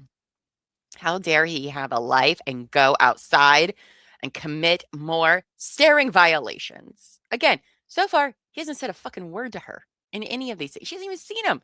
The one time she thought she saw him, she doesn't even know if it was him. It's very infuriating. Mr. Marraccini's brutal and repeated violence against me during our relationship, and then his stalking of me when I tried to get out of the relationship, have caused me severe psychological distress. I have been diagnosed with PTSD, anxiety, and depression, even though I'm about to blame two other dudes for giving me those problems too. But definitely because of him. Oh yeah, I also blamed Uber, but no, it was all Mike. Since he did all of these things to me, I struggle to have any intimate relationship. Oh, babe, hey, that's not the reason. That's not the reason why you're struggling. It's because you're crazy. You're crazy. I sleep on my couch to avoid being in my bed where he hurt me. You haven't bought a new bed in 2 years? Like, if this happened and you can't, why didn't you just go buy a new fucking bed? You got tons of money to eat out every night, but okay. All right, I forgot. We're in the world of the drama. I stopped going to my favorite restaurants out of fear that he might come there. Right. I have frequent flashbacks of his hands around my neck, not being able to breathe or scream, and him, oh, she's going to say it, she's going to say the words this time, violently raping me. She's just going to go ahead and say it. Okay. All right. So that's not up for debate if that's what she was implying. Nope. Nope. She's going for it. Every time I leave my apartment, I look over my shoulder, expecting he will grab me or push me or strangle me, take me into the shrubs. I never go anywhere alone at night. I have friends or family walk me all the way inside my building in case he is there waiting like he was before. Why did you moved? I'm just saying. You can't sleep in the bed. He knows where you live. You are so terrified of him. Why are you still staying in the same spot? It doesn't make sense, Laura. What is my okay? Doesn't make any sense. No, exactly. A real victim would not say how not vaguely. It's fucking ridiculous. She makes me mad too, guys. You know what? We're so mad. Let's throw money at Mike. Okay, he deserves it. Can you imagine?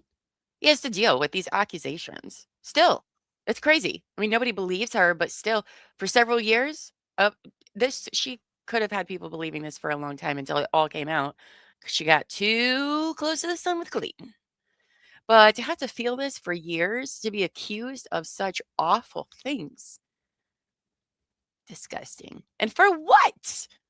For what? All right, so she can never go anywhere alone at night, has people walk her in. I carry pepper spray. I really never want to have to use it, though. I have a psychiatric service dog, and I live in fear each and every day. So you have a psychiatric service dog, but you need people to walk you in and out of your apartment. What about when the dog has to go to the bathroom? Just wondering.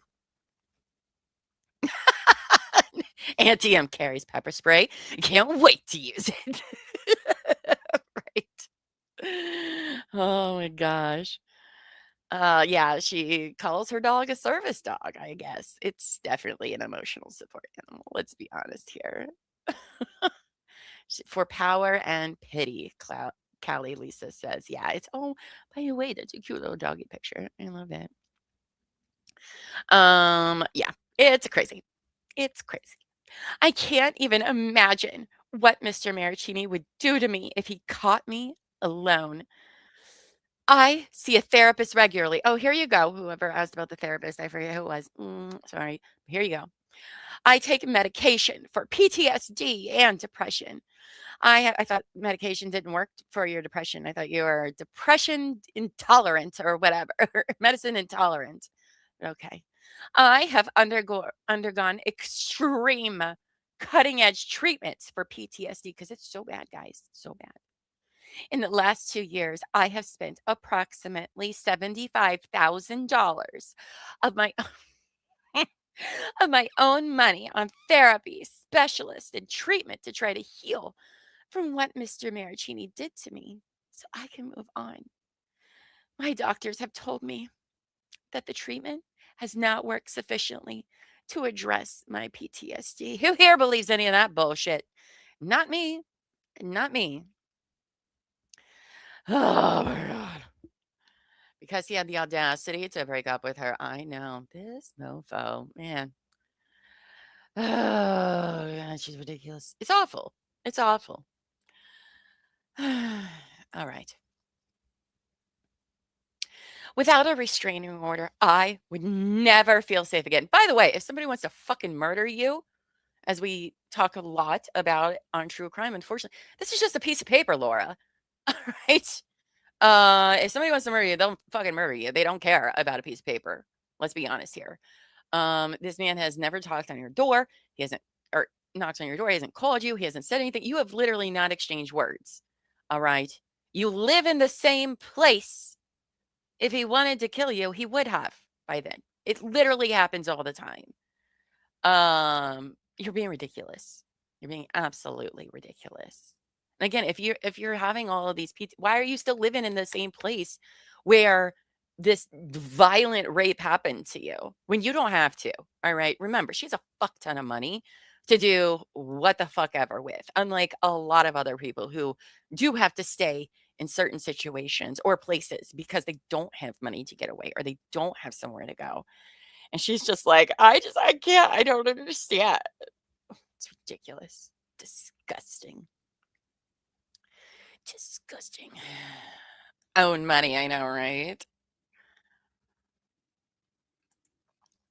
And the princess says, which medication for PTSD is she taking? Because some things are pretty major when you get beyond behavioral therapy. Exactly. I mean, it's ridiculous. She would have to prove that 75K or it's perjury. That pesky little perjury. Oh my gosh. All that and no therapy. Right. Now, I live with fear of Mr. Marraccini every day of my life. He may not look like the kind of person who would be dangerous, who would do dangerous, lethal things, but he repeatedly strangled and suffocated me to within seconds of my final breath. And he kept telling me he would stop doing it, but I just kept doing it hundreds of times. Hundreds of times. I have suffered from depression, anxiety, and PTSD. And even after significant treatment, I am terrified every day because of what he did to me. I have spent 2 years trying to recover. But that has not been enough, and I am not healed. He has not stayed away from me, and I don't think he will ever leave me alone completely. The thought of not having any protection from him, the thought that he might be allowed to come near me is terrifying. I can't live with that kind of fear. I know the restraining order has angered him, and I am scared he harbors even more resentment towards me. I don't want to have anything to do with him ever again. Ever, you guys. So that's what she tells the judge in 2020. And you can go back and listen to that episode. And we read some of the transcript from the hearing, and it was a load of fucking bullshit is what it was. All right. She ends up being granted a 5-year restraining order against Mike over literally bullshit because she feels scared, guys. There was not a single fucking thing in what she just said that, in my opinion, I guess I'm not a fucking judge, but in my opinion, that if he had violated the restraining order, that bitch would have called the cops so fucking fast to get his ass arrested. But she didn't. None of those times. And he never even said anything to her. But then the judge goes and gives him a 5-year restraining order. It's a bunch of bullshit. It's unbelievable, quite frankly. Maybe Laura should start dating ChatGPT. Is that how we get rid of AI? Maybe. Tony says, I would really like to see her actual medical records for all these ailments she supposedly has and takes all these crazy medications prescribed to her. Adderall, Ambien, Xanax, $10 all self-reported BS, right? Because it's like some of those things you're not supposed to be on at the same time because it like could literally kill you. All right. So next we'll get into, we're finally to 2025. Now this one is longer. It's 15 pages. I'm sure we're going to have some repeats, but let's see how it's changed in 5 years, shall we? All right. So guess what I'm going to do real quick though. I need to take a quick coffee warm-up break because they're pretty much empty and use the potty before I sit here for another hour at least. So I'm going to play me and video for you guys. I hope that's okay. Don't worry. It's not loud. I made sure they were all very quiet. I don't know which one I'm doing, but we'll do one. And I will be back in just a few minutes. So you go take a potty break, snacks, and I'll be back in 3 minutes probably-ish. So, all right.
Look at that. I made it back just at the end.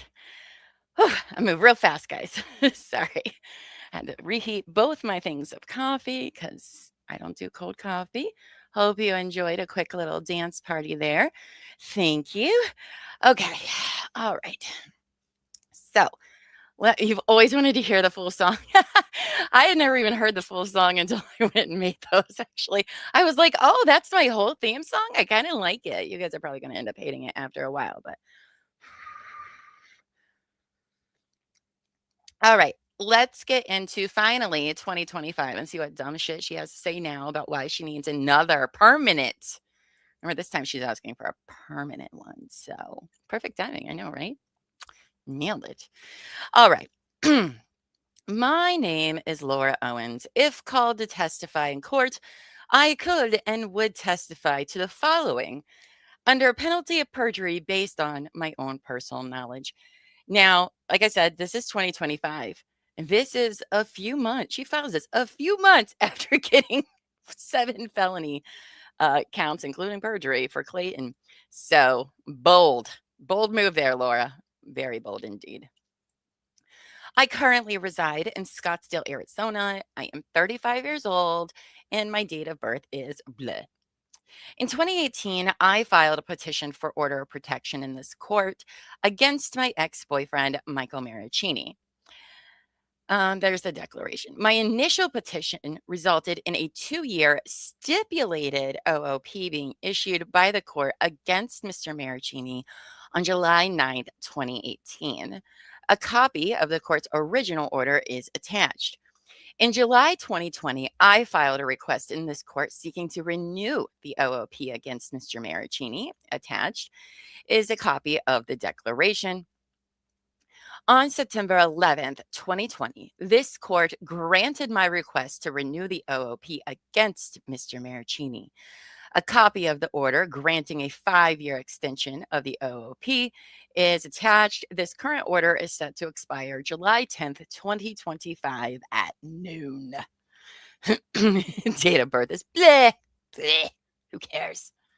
Who cares? For the reasons explained below, I am now asking the court to renew the OOP against Mr. Marraccini permanently and to refer him to the United States. Shut up. Okay. All right. Calm down, Llama. I am now asking the court to renew the OOP against Mr. Marraccini permanently and to refer him to the United States Attorney's Office for criminal prosecution based on his intentional violations of this court order. Oh, shit, you guys. She's going to go to the federal government? About what? About what? This doesn't even make any sense. Oh gosh. Callie, Lisa said, anyone ever seen the docuseries called Scamanda? I haven't, but I've heard of it. I heard it's really good. I just haven't gotten around to ever watching it. Low series would make Scamanda look tame. Oh boy. I need to watch it. I see it talked about all the time. All right, so she wants to take him to federal court. She wants the federal government, to press criminal charges on him. Since the OOP was renewed in 2020, Mr. Marraccini has violated it in several ways, most of which relate to a different family law case I am involved in here in Arizona called Owens v. Eckert. Now, this is going to be some spoilers on our Eckert timeline, but don't worry, it'll be interesting to revisit it when we do. So, briefly, the Owens v. Eckert case here in Arizona involved a petition to establish paternity, which I filed in the Maricopa County Superior Court against a man named Clayton Eckert. Mr. Eckert and I were involved in a brief one-night relationship in May 2023. One-night relationship. That's not a relationship. After that experience, I tested positive for pregnancy, which eventually led me to file the paternity case against Mr. Eckert. So notice how she doesn't say I was pregnant, I tested positive for pregnancy. Not I am pregnant or anything like that, but interesting choice of words. Briefly. Right, Auntie M? I love it. Okay. Okay. While this paternity petition was pending, I believe I had a miscarriage, which was later confirmed by a visit to an OBGYN facility called Mom Doc, where I took 2 pregnancy tests, which both came back negative. I'm not going to mention that it was in November, 5 months after I said I was pregnant. I'm not going to tell you when it was, California court, but that's what happened. So feel bad for me. Wow. After receiving this information, I took no further action to pursue the paternity petition against Mr. Eckerd, which resulted in the court setting the matter for administrative dismissal due to inactivity. You hadn't pursued anything before the OOP and injunction against harassment hearing. It had nothing to do with the miscarriage part that you then said wasn't then, but okay. Before the case was dismissed, okay, Mr. Eckerd hired a lawyer who accused me of faking the pregnancy. After the lawyer threatened to seek sanctions against me, I hired a lawyer who immediately moved to voluntarily dismiss the case or dismiss the paternity action with prejudice, as permitted by Rule 26. Drink, everybody. I thought we would go a whole stream without hearing that stupid number, but here we are. Drink of the Arizona Rules of Family Law Procedure. I have a feeling, though, that David helped to write this. Anybody else? I feel like it. So, in Lowe's mind, a booty call is a relationship. Yes, yes. Right. I tested positive for pregnancy, just like I tested positive for COVID. I'm very good at taking tests. Rule 26. Hello, Ro. Even though the Arizona rules required the court to allow me to withdraw the paternity petition, the judge refused to allow me to withdraw the petition. Why does this matter? Why does any of this matter? The court further set the matter for a 2-hour evidentiary hearing, which took place on June 10th, 2024 in Phoenix. All right, here we go. While the paternity case was pending, Mr. Eckerd's counsel provided a disclosure statement listing Michael Marraccini as a witness in the case. The portion of the disclosure statement referring to Mr. Marraccini is shown below. This witness is expected to testify about his prior interactions with petitioner, her alleged 2 pregnancies during their relationships, and the subsequent litigation. I found the disclosure of Mr. Marraccini as a witness extremely surprising because at that time I had not spoken to Mr. Marraccini in several years. To my knowledge, Mr. Marraccini did not know Clayton Eckerd and did not have any personal knowledge regarding any of the issues involved in my dispute with Mr. Eckerd. Furthermore, the disclosure statement falsely stated that I had 2 pregnancies with Mr. Marraccini, and it implied there was subsequent litigation relating to those pregnancies. I don't think that's what it meant, but okay. This is completely false. The only litigation I have had with Mr. Marraccini in this matter is this matter, which is solely based on his threatening conduct towards me. Because Mr. Eckerd asked the court to award him sanctions, I was forced to defend that issue. I eventually retained a lawyer in Arizona named David Gingras, who first appeared in Owens v. Eckerd in late March 2024. At my request, Mr. Gingras attempted to interview each disclosed witness, including Mr. Marraccini. Because the only contact information provided for Mr. Marraccini was a lawyer named Randy Sue Pollock, Mr. Gingras contacted Ms. Pollock to determine what Mr. Marraccini intended to testify about. Oh, the drama. Ugh, I know, Angela. Angela says, can't believe she has been offered a deal with 0 jail time. I agree. It's a bunch of fucking bullshit.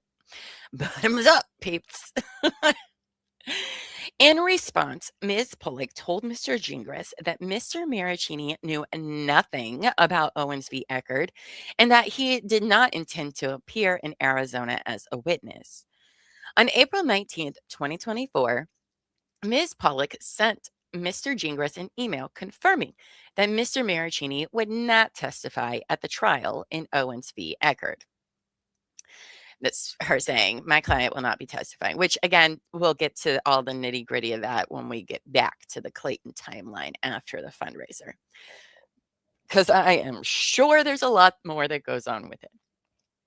Despite this, just days after Ms. Pollock stated in writing that Mr. Marraccini would not appear at trial, on April 24th, 2024, Mr.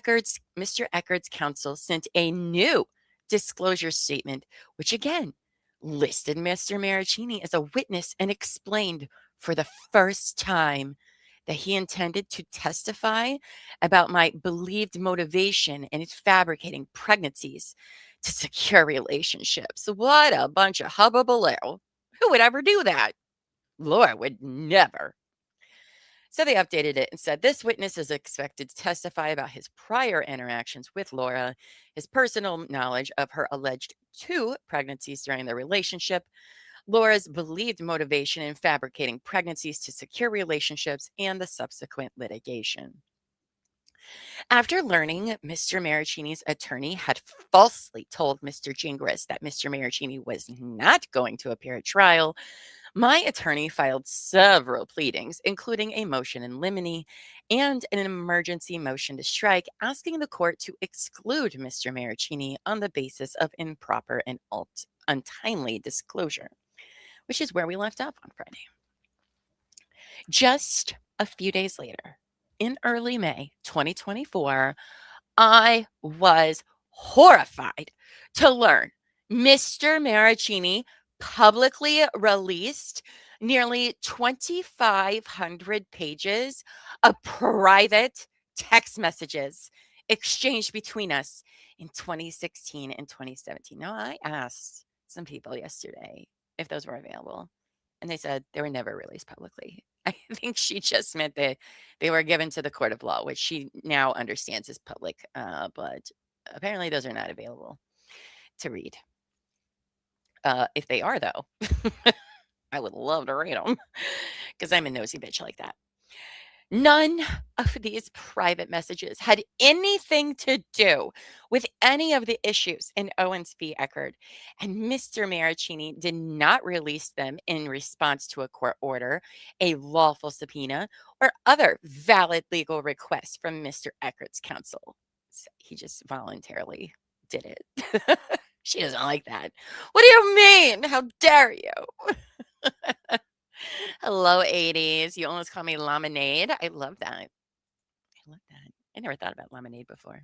Fantastic. Oh, maybe I can get a brand deal, right? Get my own lemonade for the summertime. Lemonade. Just kidding. These messages include hundreds of pages of private conversations between me and Mr. Marraccini, including discussions regarding sexual matters, medical issues, private family matters, and other highly personal and private topics. Right. She doesn't want anybody to read those, but she will put quite the personal information into her original DVRO request. So, okay. She must not like how those look, which, by the way, I did hear that we get all sorts of new text from between the two for this, which I love. Not 2,500, though. It is clear to me Mr. Marraccini released these 2,500 pages of private messages for the sole purpose of harassing, humiliating, and terrorizing me. Of course she was going to bring. They're doing it to humiliate and embarrass me. His conduct had exactly the intended effect. Since Mr. Marraccini released these messages, they have been widely shared across the internet. Not the dark web internet, though, just the regular internet. By sharing our private messages publicly, Mr. Marraccini disclosed personal, private conversations between us, which had nothing to do with any issues involved in the Owens v. Eckerd case. As just one example, shown below is a private text message I sent to Mr. Marraccini describing medical problems I was having, including an epileptic seizure. Mr. Marraccini publicly released my private medical information for no valid reason, resulting in it being published on the internet here. Okay. I can't really read that, but I'm pretty sure this comes up later. Something about he says I had a massive seizure, blah blah blah, ambulance. So, okay. It is difficult to put into words what an extreme and outrageous violation of my personal privacy Mr. Marraccini caused by his conduct. Imagine having 2,500 pages of your personal, private conversations with a romantic partner released on the internet for the entire world to see. That is what Mr. Marraccini did to me. Oh my God, she's a victim, you guys. Never mind how she tried to ruin everyone's reputation, called their jobs, did all this bullshit, but here she is. Imagine the horror. Mr. Marraccini's harassment, threats, and abuse go even further. The day before the June 10th, 2024 evidentiary hearing, Mr. Marraccini appeared in a video published on Instagram, standing next to Mr. Eckerd and another male named Greg Gillespie, who I dated briefly in Arizona. This post is shown below. Mr. Marraccini is on the far right of this photo. Oh my goodness. No, not them standing together. How awful. The caption of this post is shown below, and it suggests the last thing we want to see is a fifth victim have to experience what we have. The we in this sentence refers to Mr. Gillespie, Mr. Eckerd, and Mr. Marraccini. Interesting, she didn't say the other guy. Clayton also posts, please keep us in your thoughts and prayers as we head into tomorrow's court hearing. This has gone on for 10 years too long, and the last thing we want to see is a fifth victim have to experience what we have. Hold on. I got to let the dogs out. Zoe just woke up. Don't worry, I'm not going to play the meme music. Okay. Oh, I see they're still in the middle of chopping. Oh, go, Zoe. Oh, my goodness. In the middle of chopping down part of my neighbor's tree that fell on the wires the other day. It's pretty crazy looking. I didn't even think our storms were that bad. Okay, anyway. After it became clear that Mr. Marraccini intended to appear at the hearing in Arizona on June 10th, 2024, I asked my attorney to take all possible steps to ensure that if Mr. Marraccini did appear, he complied with the terms of the OOP issued by this court, which remained valid and in effect at that time. I'm pretty sure that's not how court works, but okay. He was subpoenaed to be there, guys. He didn't just show up. No, he was subpoenaed to be there. So that doesn't really matter. At my request, my attorney, Mr. Gingras, contacted court security to advise them of this court's OOP and to ask them to provide assistance so that if Mr. Marraccini appeared as a witness, he was kept an appropriate distance away from me as this court had ordered. According to Mr. Gingras, he contacted the Maricopa County Superior Court's head of security, provided a copy of this court's order, and was told that court security would ensure the OOP was followed. But unfortunately, that did not occur. Oh my goodness, the horror. Right? Leaves out that she had an order against Greg, which is also interesting.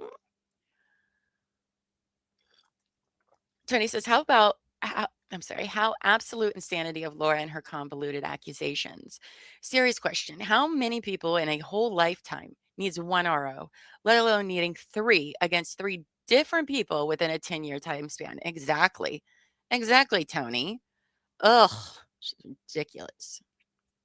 3 concurrent. And she says it with her whole chest. It is absolutely insane. This is crazy. In addition, on May 6th, 2024, Mr. Gingras sent an email to Mr. Marraccini's attorney, Randy Sue Pollock, explaining his concerns that it appeared Mr. Marraccini intended to travel to Arizona to violate this court's OOP. In response, Mr. Gingras told me Ms. Pollock stated that Mr. Marraccini would not agree to an interview or deposition, despite this being required by the rules. I'm sure we will hear all about that at a later date. I am sure.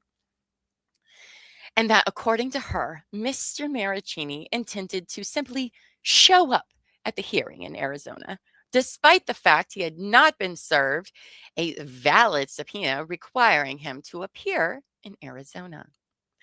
On the morning of June 10th, 2024, I appeared at the Maricopa County Superior Court for the evidentiary hearing in Owens v. Eckerd.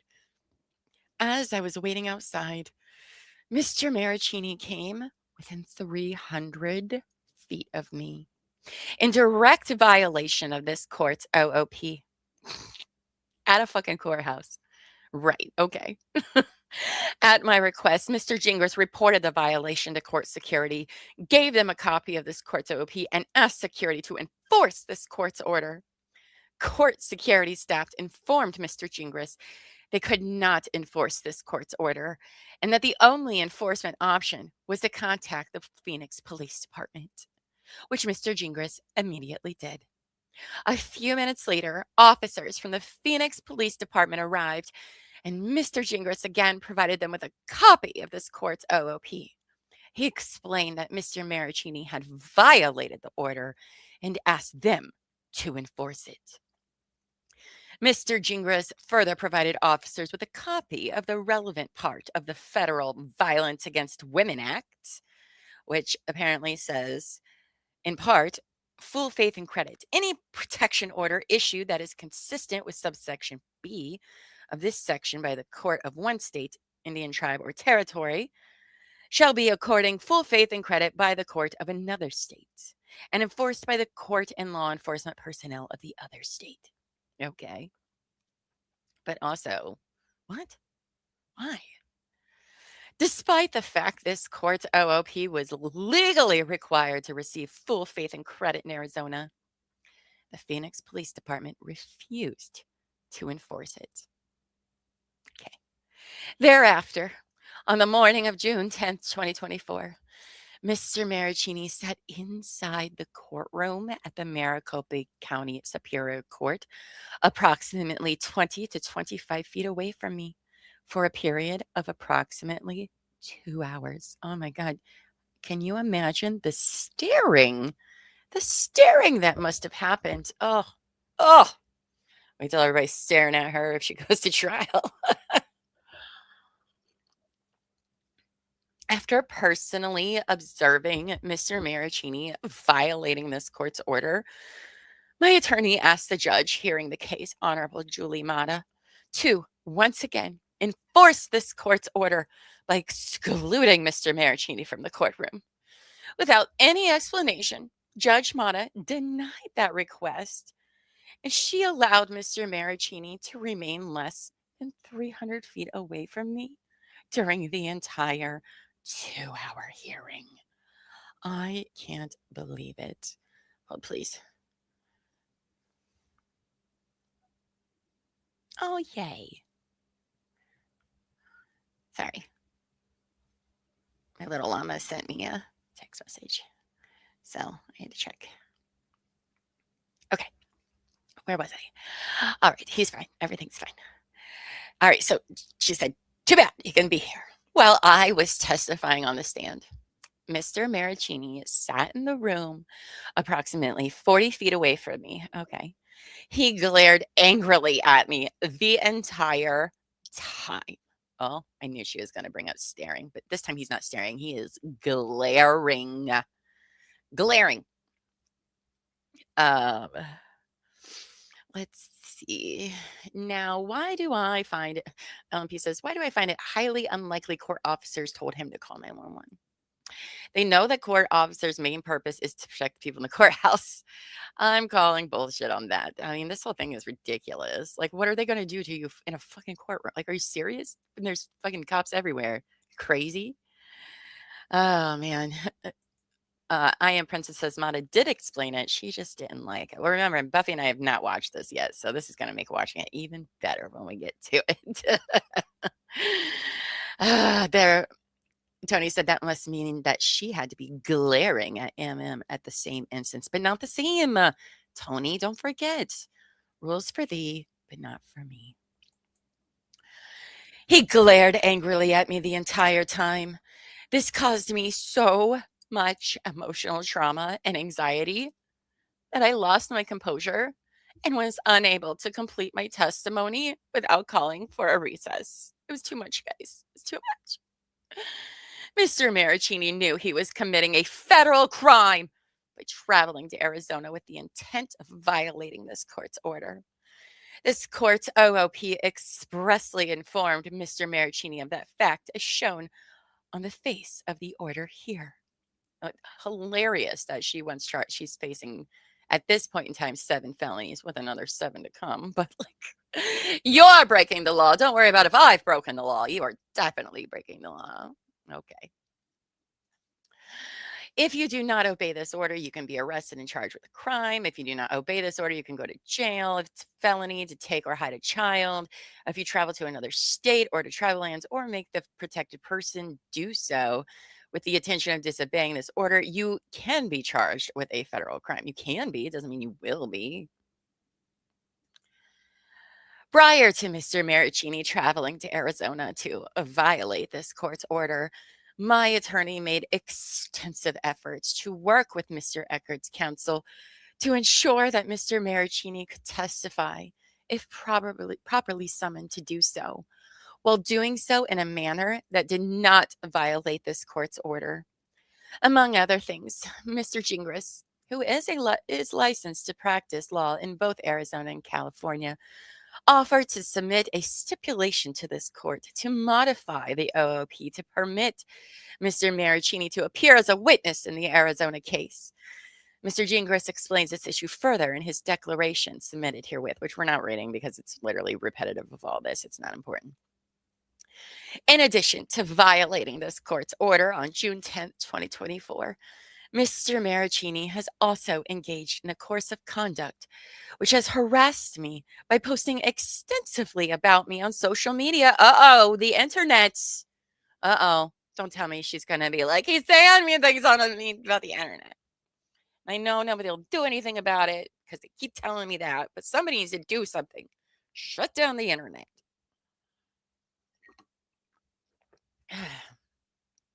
You were caught in a lie on the stand, Lauren. That's why you freaked out? Oh, I can't wait to watch this thing. I'm so excited about it.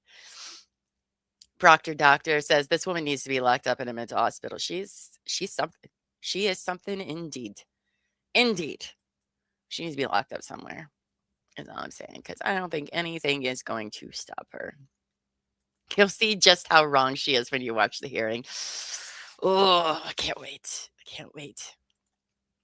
All right. In addition to violating this court's order on June 10th, 2024, Mr. Marraccini has, I already said that about social media. Mr. Marraccini accused me of lying to this court about the facts supporting the OOP issued by the court, which Mr. Marraccini initially stipulated to. For example, in June 2024, Mr. Marraccini appeared in a 2.5-hour YouTube video interview with a blogger named Megan Fox. Wouldn't that make her a vlogger? Does she have does she blog as well? Does she do both? I don't know. But it's ironic. that she's like, and this person that blogs on the internet as though their opinion should matter, even though she has like fucking 100 Medium articles, but okay. In this video, which remains online here, and it does, I watched this one, it was very good. I think he does one with just Megan, and I think there's one with Megan and Dave Neal. I don't think I watched that one yet, but I probably will now that we're on here. I think I was saving that one. Mr. Marraccini talked about me extensively, even claiming that the OOP issued by this court was completely fabricated. It wasn't the OOP that was fabricated. It was your stories that were fabricated, but okay. Down here, she highlights, I am dealing with somebody who has a restraining order against me, which is completely fabricated. In addition to making false public statements accusing me of lying to this court, Mr. Marraccini has also repeatedly posted private videos of me online under the pseudonym Honk by Me. Oh my gosh, where's Buffy? Buffy, we finally get this reference. We've been waiting. Like, how does Honk My Meat come into this? Everybody has the Honk My stuff. Now we know, Buffy. Now we know. Honk My Meat. Oh, man, Honk My Meat. And then don't forget Clayton was Silly Goose Tits. He wasn't any of none of these were these people. Oh my God. Okay. Yep. Definitely Honk My Meat for sure. Belly Mayday. Hi. Welcome. I love your picture, nearly feral. What Laura conveniently left out was that she was given the option to sit in a waiting room during the June 10th hearing and come out when it was her time to testify. And she declined that offer by motto. Well, that's not surprising to me. You're here. We get it. I was so upset that I committed perjury on the stand. Auntie M says, I wonder who has more shout outs and legal filings, Megan or Lauren. I guess we'll find out, huh? It's crazy. All right. So anyway, apparently Mike is Honk My Meat. I don't think he is. This is also on Reddit, which you can have whatever the fucking name you want on Reddit. I love it. I love that when Reddit names or internet names in general come up in court documents and they have to like say them out loud. They're hilarious. In addition to making, I'm sorry, below is an example of a photo of me that Mr. Marraccini posted under the pseudonym. I know Mr. Marraccini posted this photo because he is the one who took the image during a vacation we took to Iceland while we were dating. I don't know which picture that is. I think we see it later in a color copy. But didn't she say that she took a picture and Mike got pissed that she shared it with people? Mr. Marraccini has also published multiple other photos of me, my family, and even my pets using the Honk My Meat pseudonym. Oh, I love it so much. Love it. Okay. Oh, this is on Discord. I realize that now, not Reddit. It's on Discord. Amazing. Using that same account, Mr. Marraccini has posted statements on social media offering to discuss why the cheating may have happened, which I understood was a reference to infidelity that occurred with a member of my family during the time Mr. Marraccini and I were dating. I'm confused about that. Understood was a reference to infidelity that occurred with a member of so somebody else was caught cheating, or you were cheating on him with a member of your family? What is that? What does that mean? What does that mean? Okay. Oh, it has to be Dave with that's true. Dave. Oh, she hates him so much. She talks about him all the time. Her and David together. It's crazy. Tony, I need a Xanax. Seriously, how do all these courts take our word? I don't know. I don't know. And it is infuriating. Text back. I came back at the perfect time. Sure did. Too furious. If I don't stop giggling, they're going to send me home. I swear to God. well, then you can post stuff about them on the internet under the pseudonym Honk My Meat. So just threaten them with that. It's fine. Here's what Honk My Meat said on Discord. I'm giving my info free of charge and want to discuss if anyone wants to talk about why the cheating may have happened. What cheating? I need to know these details. Mr. Marraccini also shared private text messages he exchanged with my father, which he gave to Megan Fox, who referred to them as emotionally abusive. It's because they were, and they are. Laura, we read them in your court filings. They were abusive as fuck.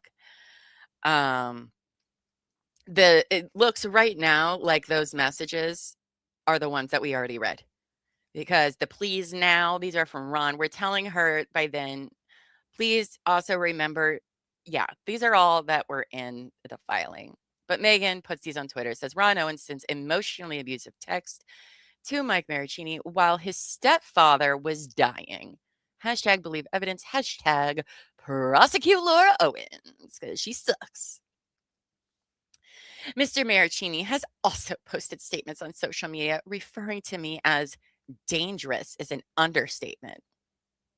Again, are these supposed to be falsehoods, Laura? I don't know what you're trying to point out here. G2 Gillespie, stop this woman. No one should cave to her harassment. She is dangerous. And Mike responds with, at G2 Gillespie, dangerous is an understatement. Again, I do not see any lies being told here. How could she have all the dates together? Who knows?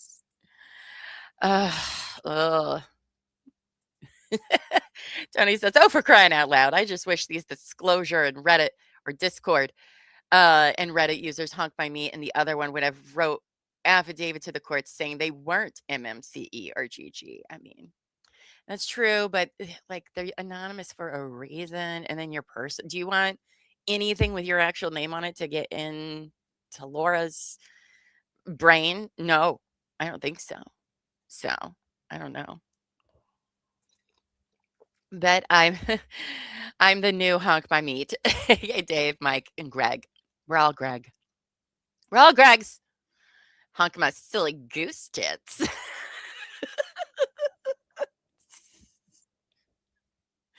Oh, it's so funny. It's so funny. Oh my goodness. Okay. All right. We're fine. We're fine, friends. Taken together, Mr. Marraccini's actions have been absolutely terrifying to me. First, he unquestionably committed a federal crime by traveling to Arizona for the intended purpose of violating the court's protection order. Here's the law about that, which whatever, we don't care because that's not what happens. When Mr. Marraccini traveled from California to Arizona on June 10th, 2024, he did so knowing that this court had issued a valid lawful order prohibiting him from engaging in precisely that conduct. Mr. Marraccini never asked this court to modify the OOP, and his attorney even rejected my lawyer's offer to jointly request permission from this court to allow Mr. Marraccini to travel to Arizona. Okay. Furthermore, prior to traveling to Arizona, Mr. Marraccini never asked the Arizona court to modify this court order, although it is my understanding the Arizona court had no authority to ignore or change this court's order, although that is exactly what happened. It's her understanding. Okay, her legal understanding. Okay.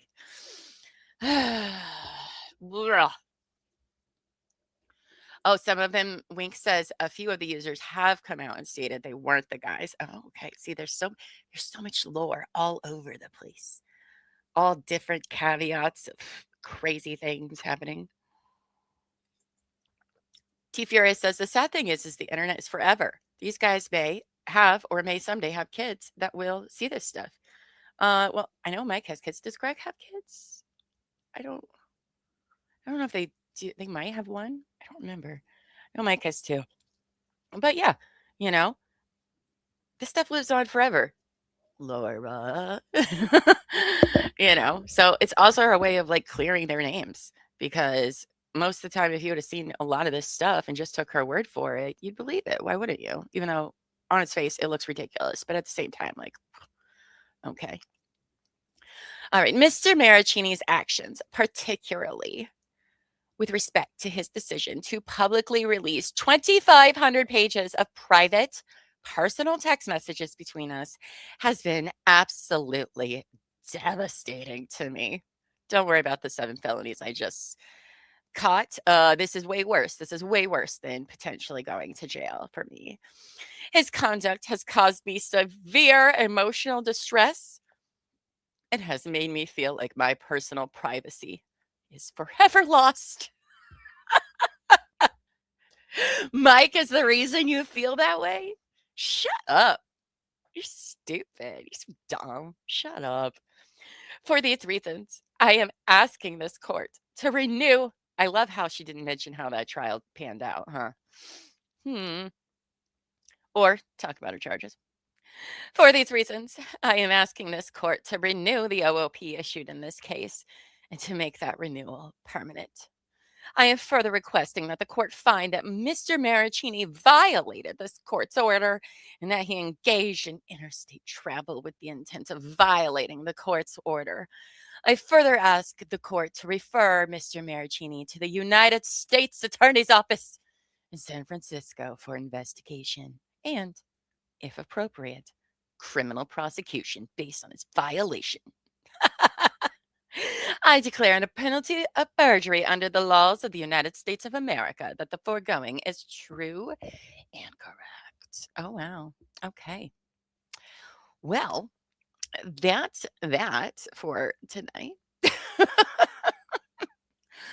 Oh, my God. So she wants a permanent one because he showed up, because he was subpoenaed to court, and because he put her very private text messages on the internets, which again, I've heard is not all on the internets. But okay. She will always, Wink says she will always accuse anyone she can for being Mike or Greg or Clayton just to make these claims, right? Like, it's ridiculous. Devastating for her credibility. Right? Oh, man, the audacity of this woman. So she does this, right? Because she's pissed off that the whole 2025, they have the trial in 2024. So a whole year has went by, and she is still fucking pissed about this violation. She wants a permanent order, but she doesn't report them to the United States. She waits until now to bring it up. It doesn't make it. Why would you do that if you're so fucking scared? If you were like, oh my God, I'm so scared, you guys. Really? Really? Oh my God, this woman's ridiculous. Well, that is where we are going to stop for today. I timed that up pretty well, if I do say so myself. I am like the queen of time around here lately, of timing things perfectly. I thought it was interesting to see how each of her declarations changed each time and how little to nothing happened, especially for the 2020. She doesn't even know if that was the guy she saw. And yet it was granted. Now, spoiler alert, this one isn't as successful, but she's still fighting it, guys. All right. This is what she is appealing. All right. Right now against Mike, she is appealing how this DVR settles, which we're going to cover up to the fundraiser. But it doesn't go in her favor, and because she didn't bother fucking showing up. So now she's appealing, and that's why Mike needs money for an appellate lawyer. Because, I mean, look, this is literally based on nothing, and it's ridiculous that she is still continuing to fight it. She asked for an extension to file her appeal or whatever, literally like a month ago. So she's not backing away from Mike whatsoever. Why she feels the need to do any of this for someone that you are so afraid of. You sure do like to keep them around in your life one way or another. She could have just fucked off and went away. But no, can't be doing that. So I do think she's either going to take the full length of the appeal all the way up to oral arguments or file another one, because why not? And then he's going to need more legal fees for that if she does that to him, which again, as I said earlier, she can't go after Clayton or Greg right now for any reason because her charges, 7 of them are from Clayton, 7 are from Greg. So she might actually listen and not bother them. So why not put all of this anger on to Mike? The one thing she feels like she can control, because she ain't controlling nothing else in her life, I'll tell you what. Skybell says, I feel sorry for the next guy. Exactly. Because listen, even if she goes to jail, I don't think this is going to like stop her. It might give her a brief reality check that, you know, like there's real fucking shit going on with real people and whatnot. But, you know, that's why I'm really glad that Love Trap did so well, that we've started covering this. A lot of creators have started covering this. Word is getting out everywhere about her shenanigans. And I hope it goes to trial. Okay. I hope it goes to trial so bad. If you didn't know as well, when was it? Oh, I think we talked about that on Thursday or Friday show, didn't we? Yes, where she was giving a plea deal extension to June 26th, I want to say. Whether she's going to take it, I mean, it kind of sounded like the lawyers are negotiating, quite frankly, but that doesn't mean anything when it comes to Laura. She had lots of lawyers negotiating all sorts of things that ended up not happening, and then she just reports them to the bar. So, you know, if she has a pattern for numerous things, and when somebody shows you who they are, you better believe them. Am I right? So, Say Cheese says his appellate attorney needs to slow things down as much as possible to let the criminal case go first. I mean, I would agree with you, but you never quite know how it goes. Say Cheese says, I applaud Honk My Meat for getting that username in a court filing in a top podcast. Oh, it's amazing. It's amazing. If only my Discord name would make it. What is my Discord name in the Justice for Victims of Laura Owens? I am something. I'm like, what is my name there? I don't remember. I'm Dr. What who am I? Oh, D would be under doctor. Oh, I'm Dr. Not a Drama Llama Goose Tits. So if that could make it into a filing soon, I'd really appreciate it. Even though you're not supposed to take any screenshots over there, so don't do that. But I might just change that to my name everywhere. Because I'm a doctor, because I can say whatever I want, because we're in the land of make-believe. So, oh, yes, that's right, Say Cheese. Jan and Ron refiled for bankruptcy on Friday, which is interesting. I don't know what's going on with this crazy family, you guys. Well, now, what are we covering next, which will be tomorrow morning, 10 a.m. I know, a Wednesday morning, 10 a.m. It'll be a short one because I have a noon commitment, and then Thursdays will be very short too because my little Llama is promoting to high school. So next week or tomorrow, we're doing a motion to proceed by declaration and waive live testimony. So Laura just wants it granted. She's like, just give it to me. We don't need to talk about it at all. We don't need to waive we don't need live testimony about this protection order. Just give it to me. I deserve it. So that's what we'll be reading tomorrow. It won't be too terribly long of a day. Maybe if I can fit in something else, I will, just to keep us on schedule there.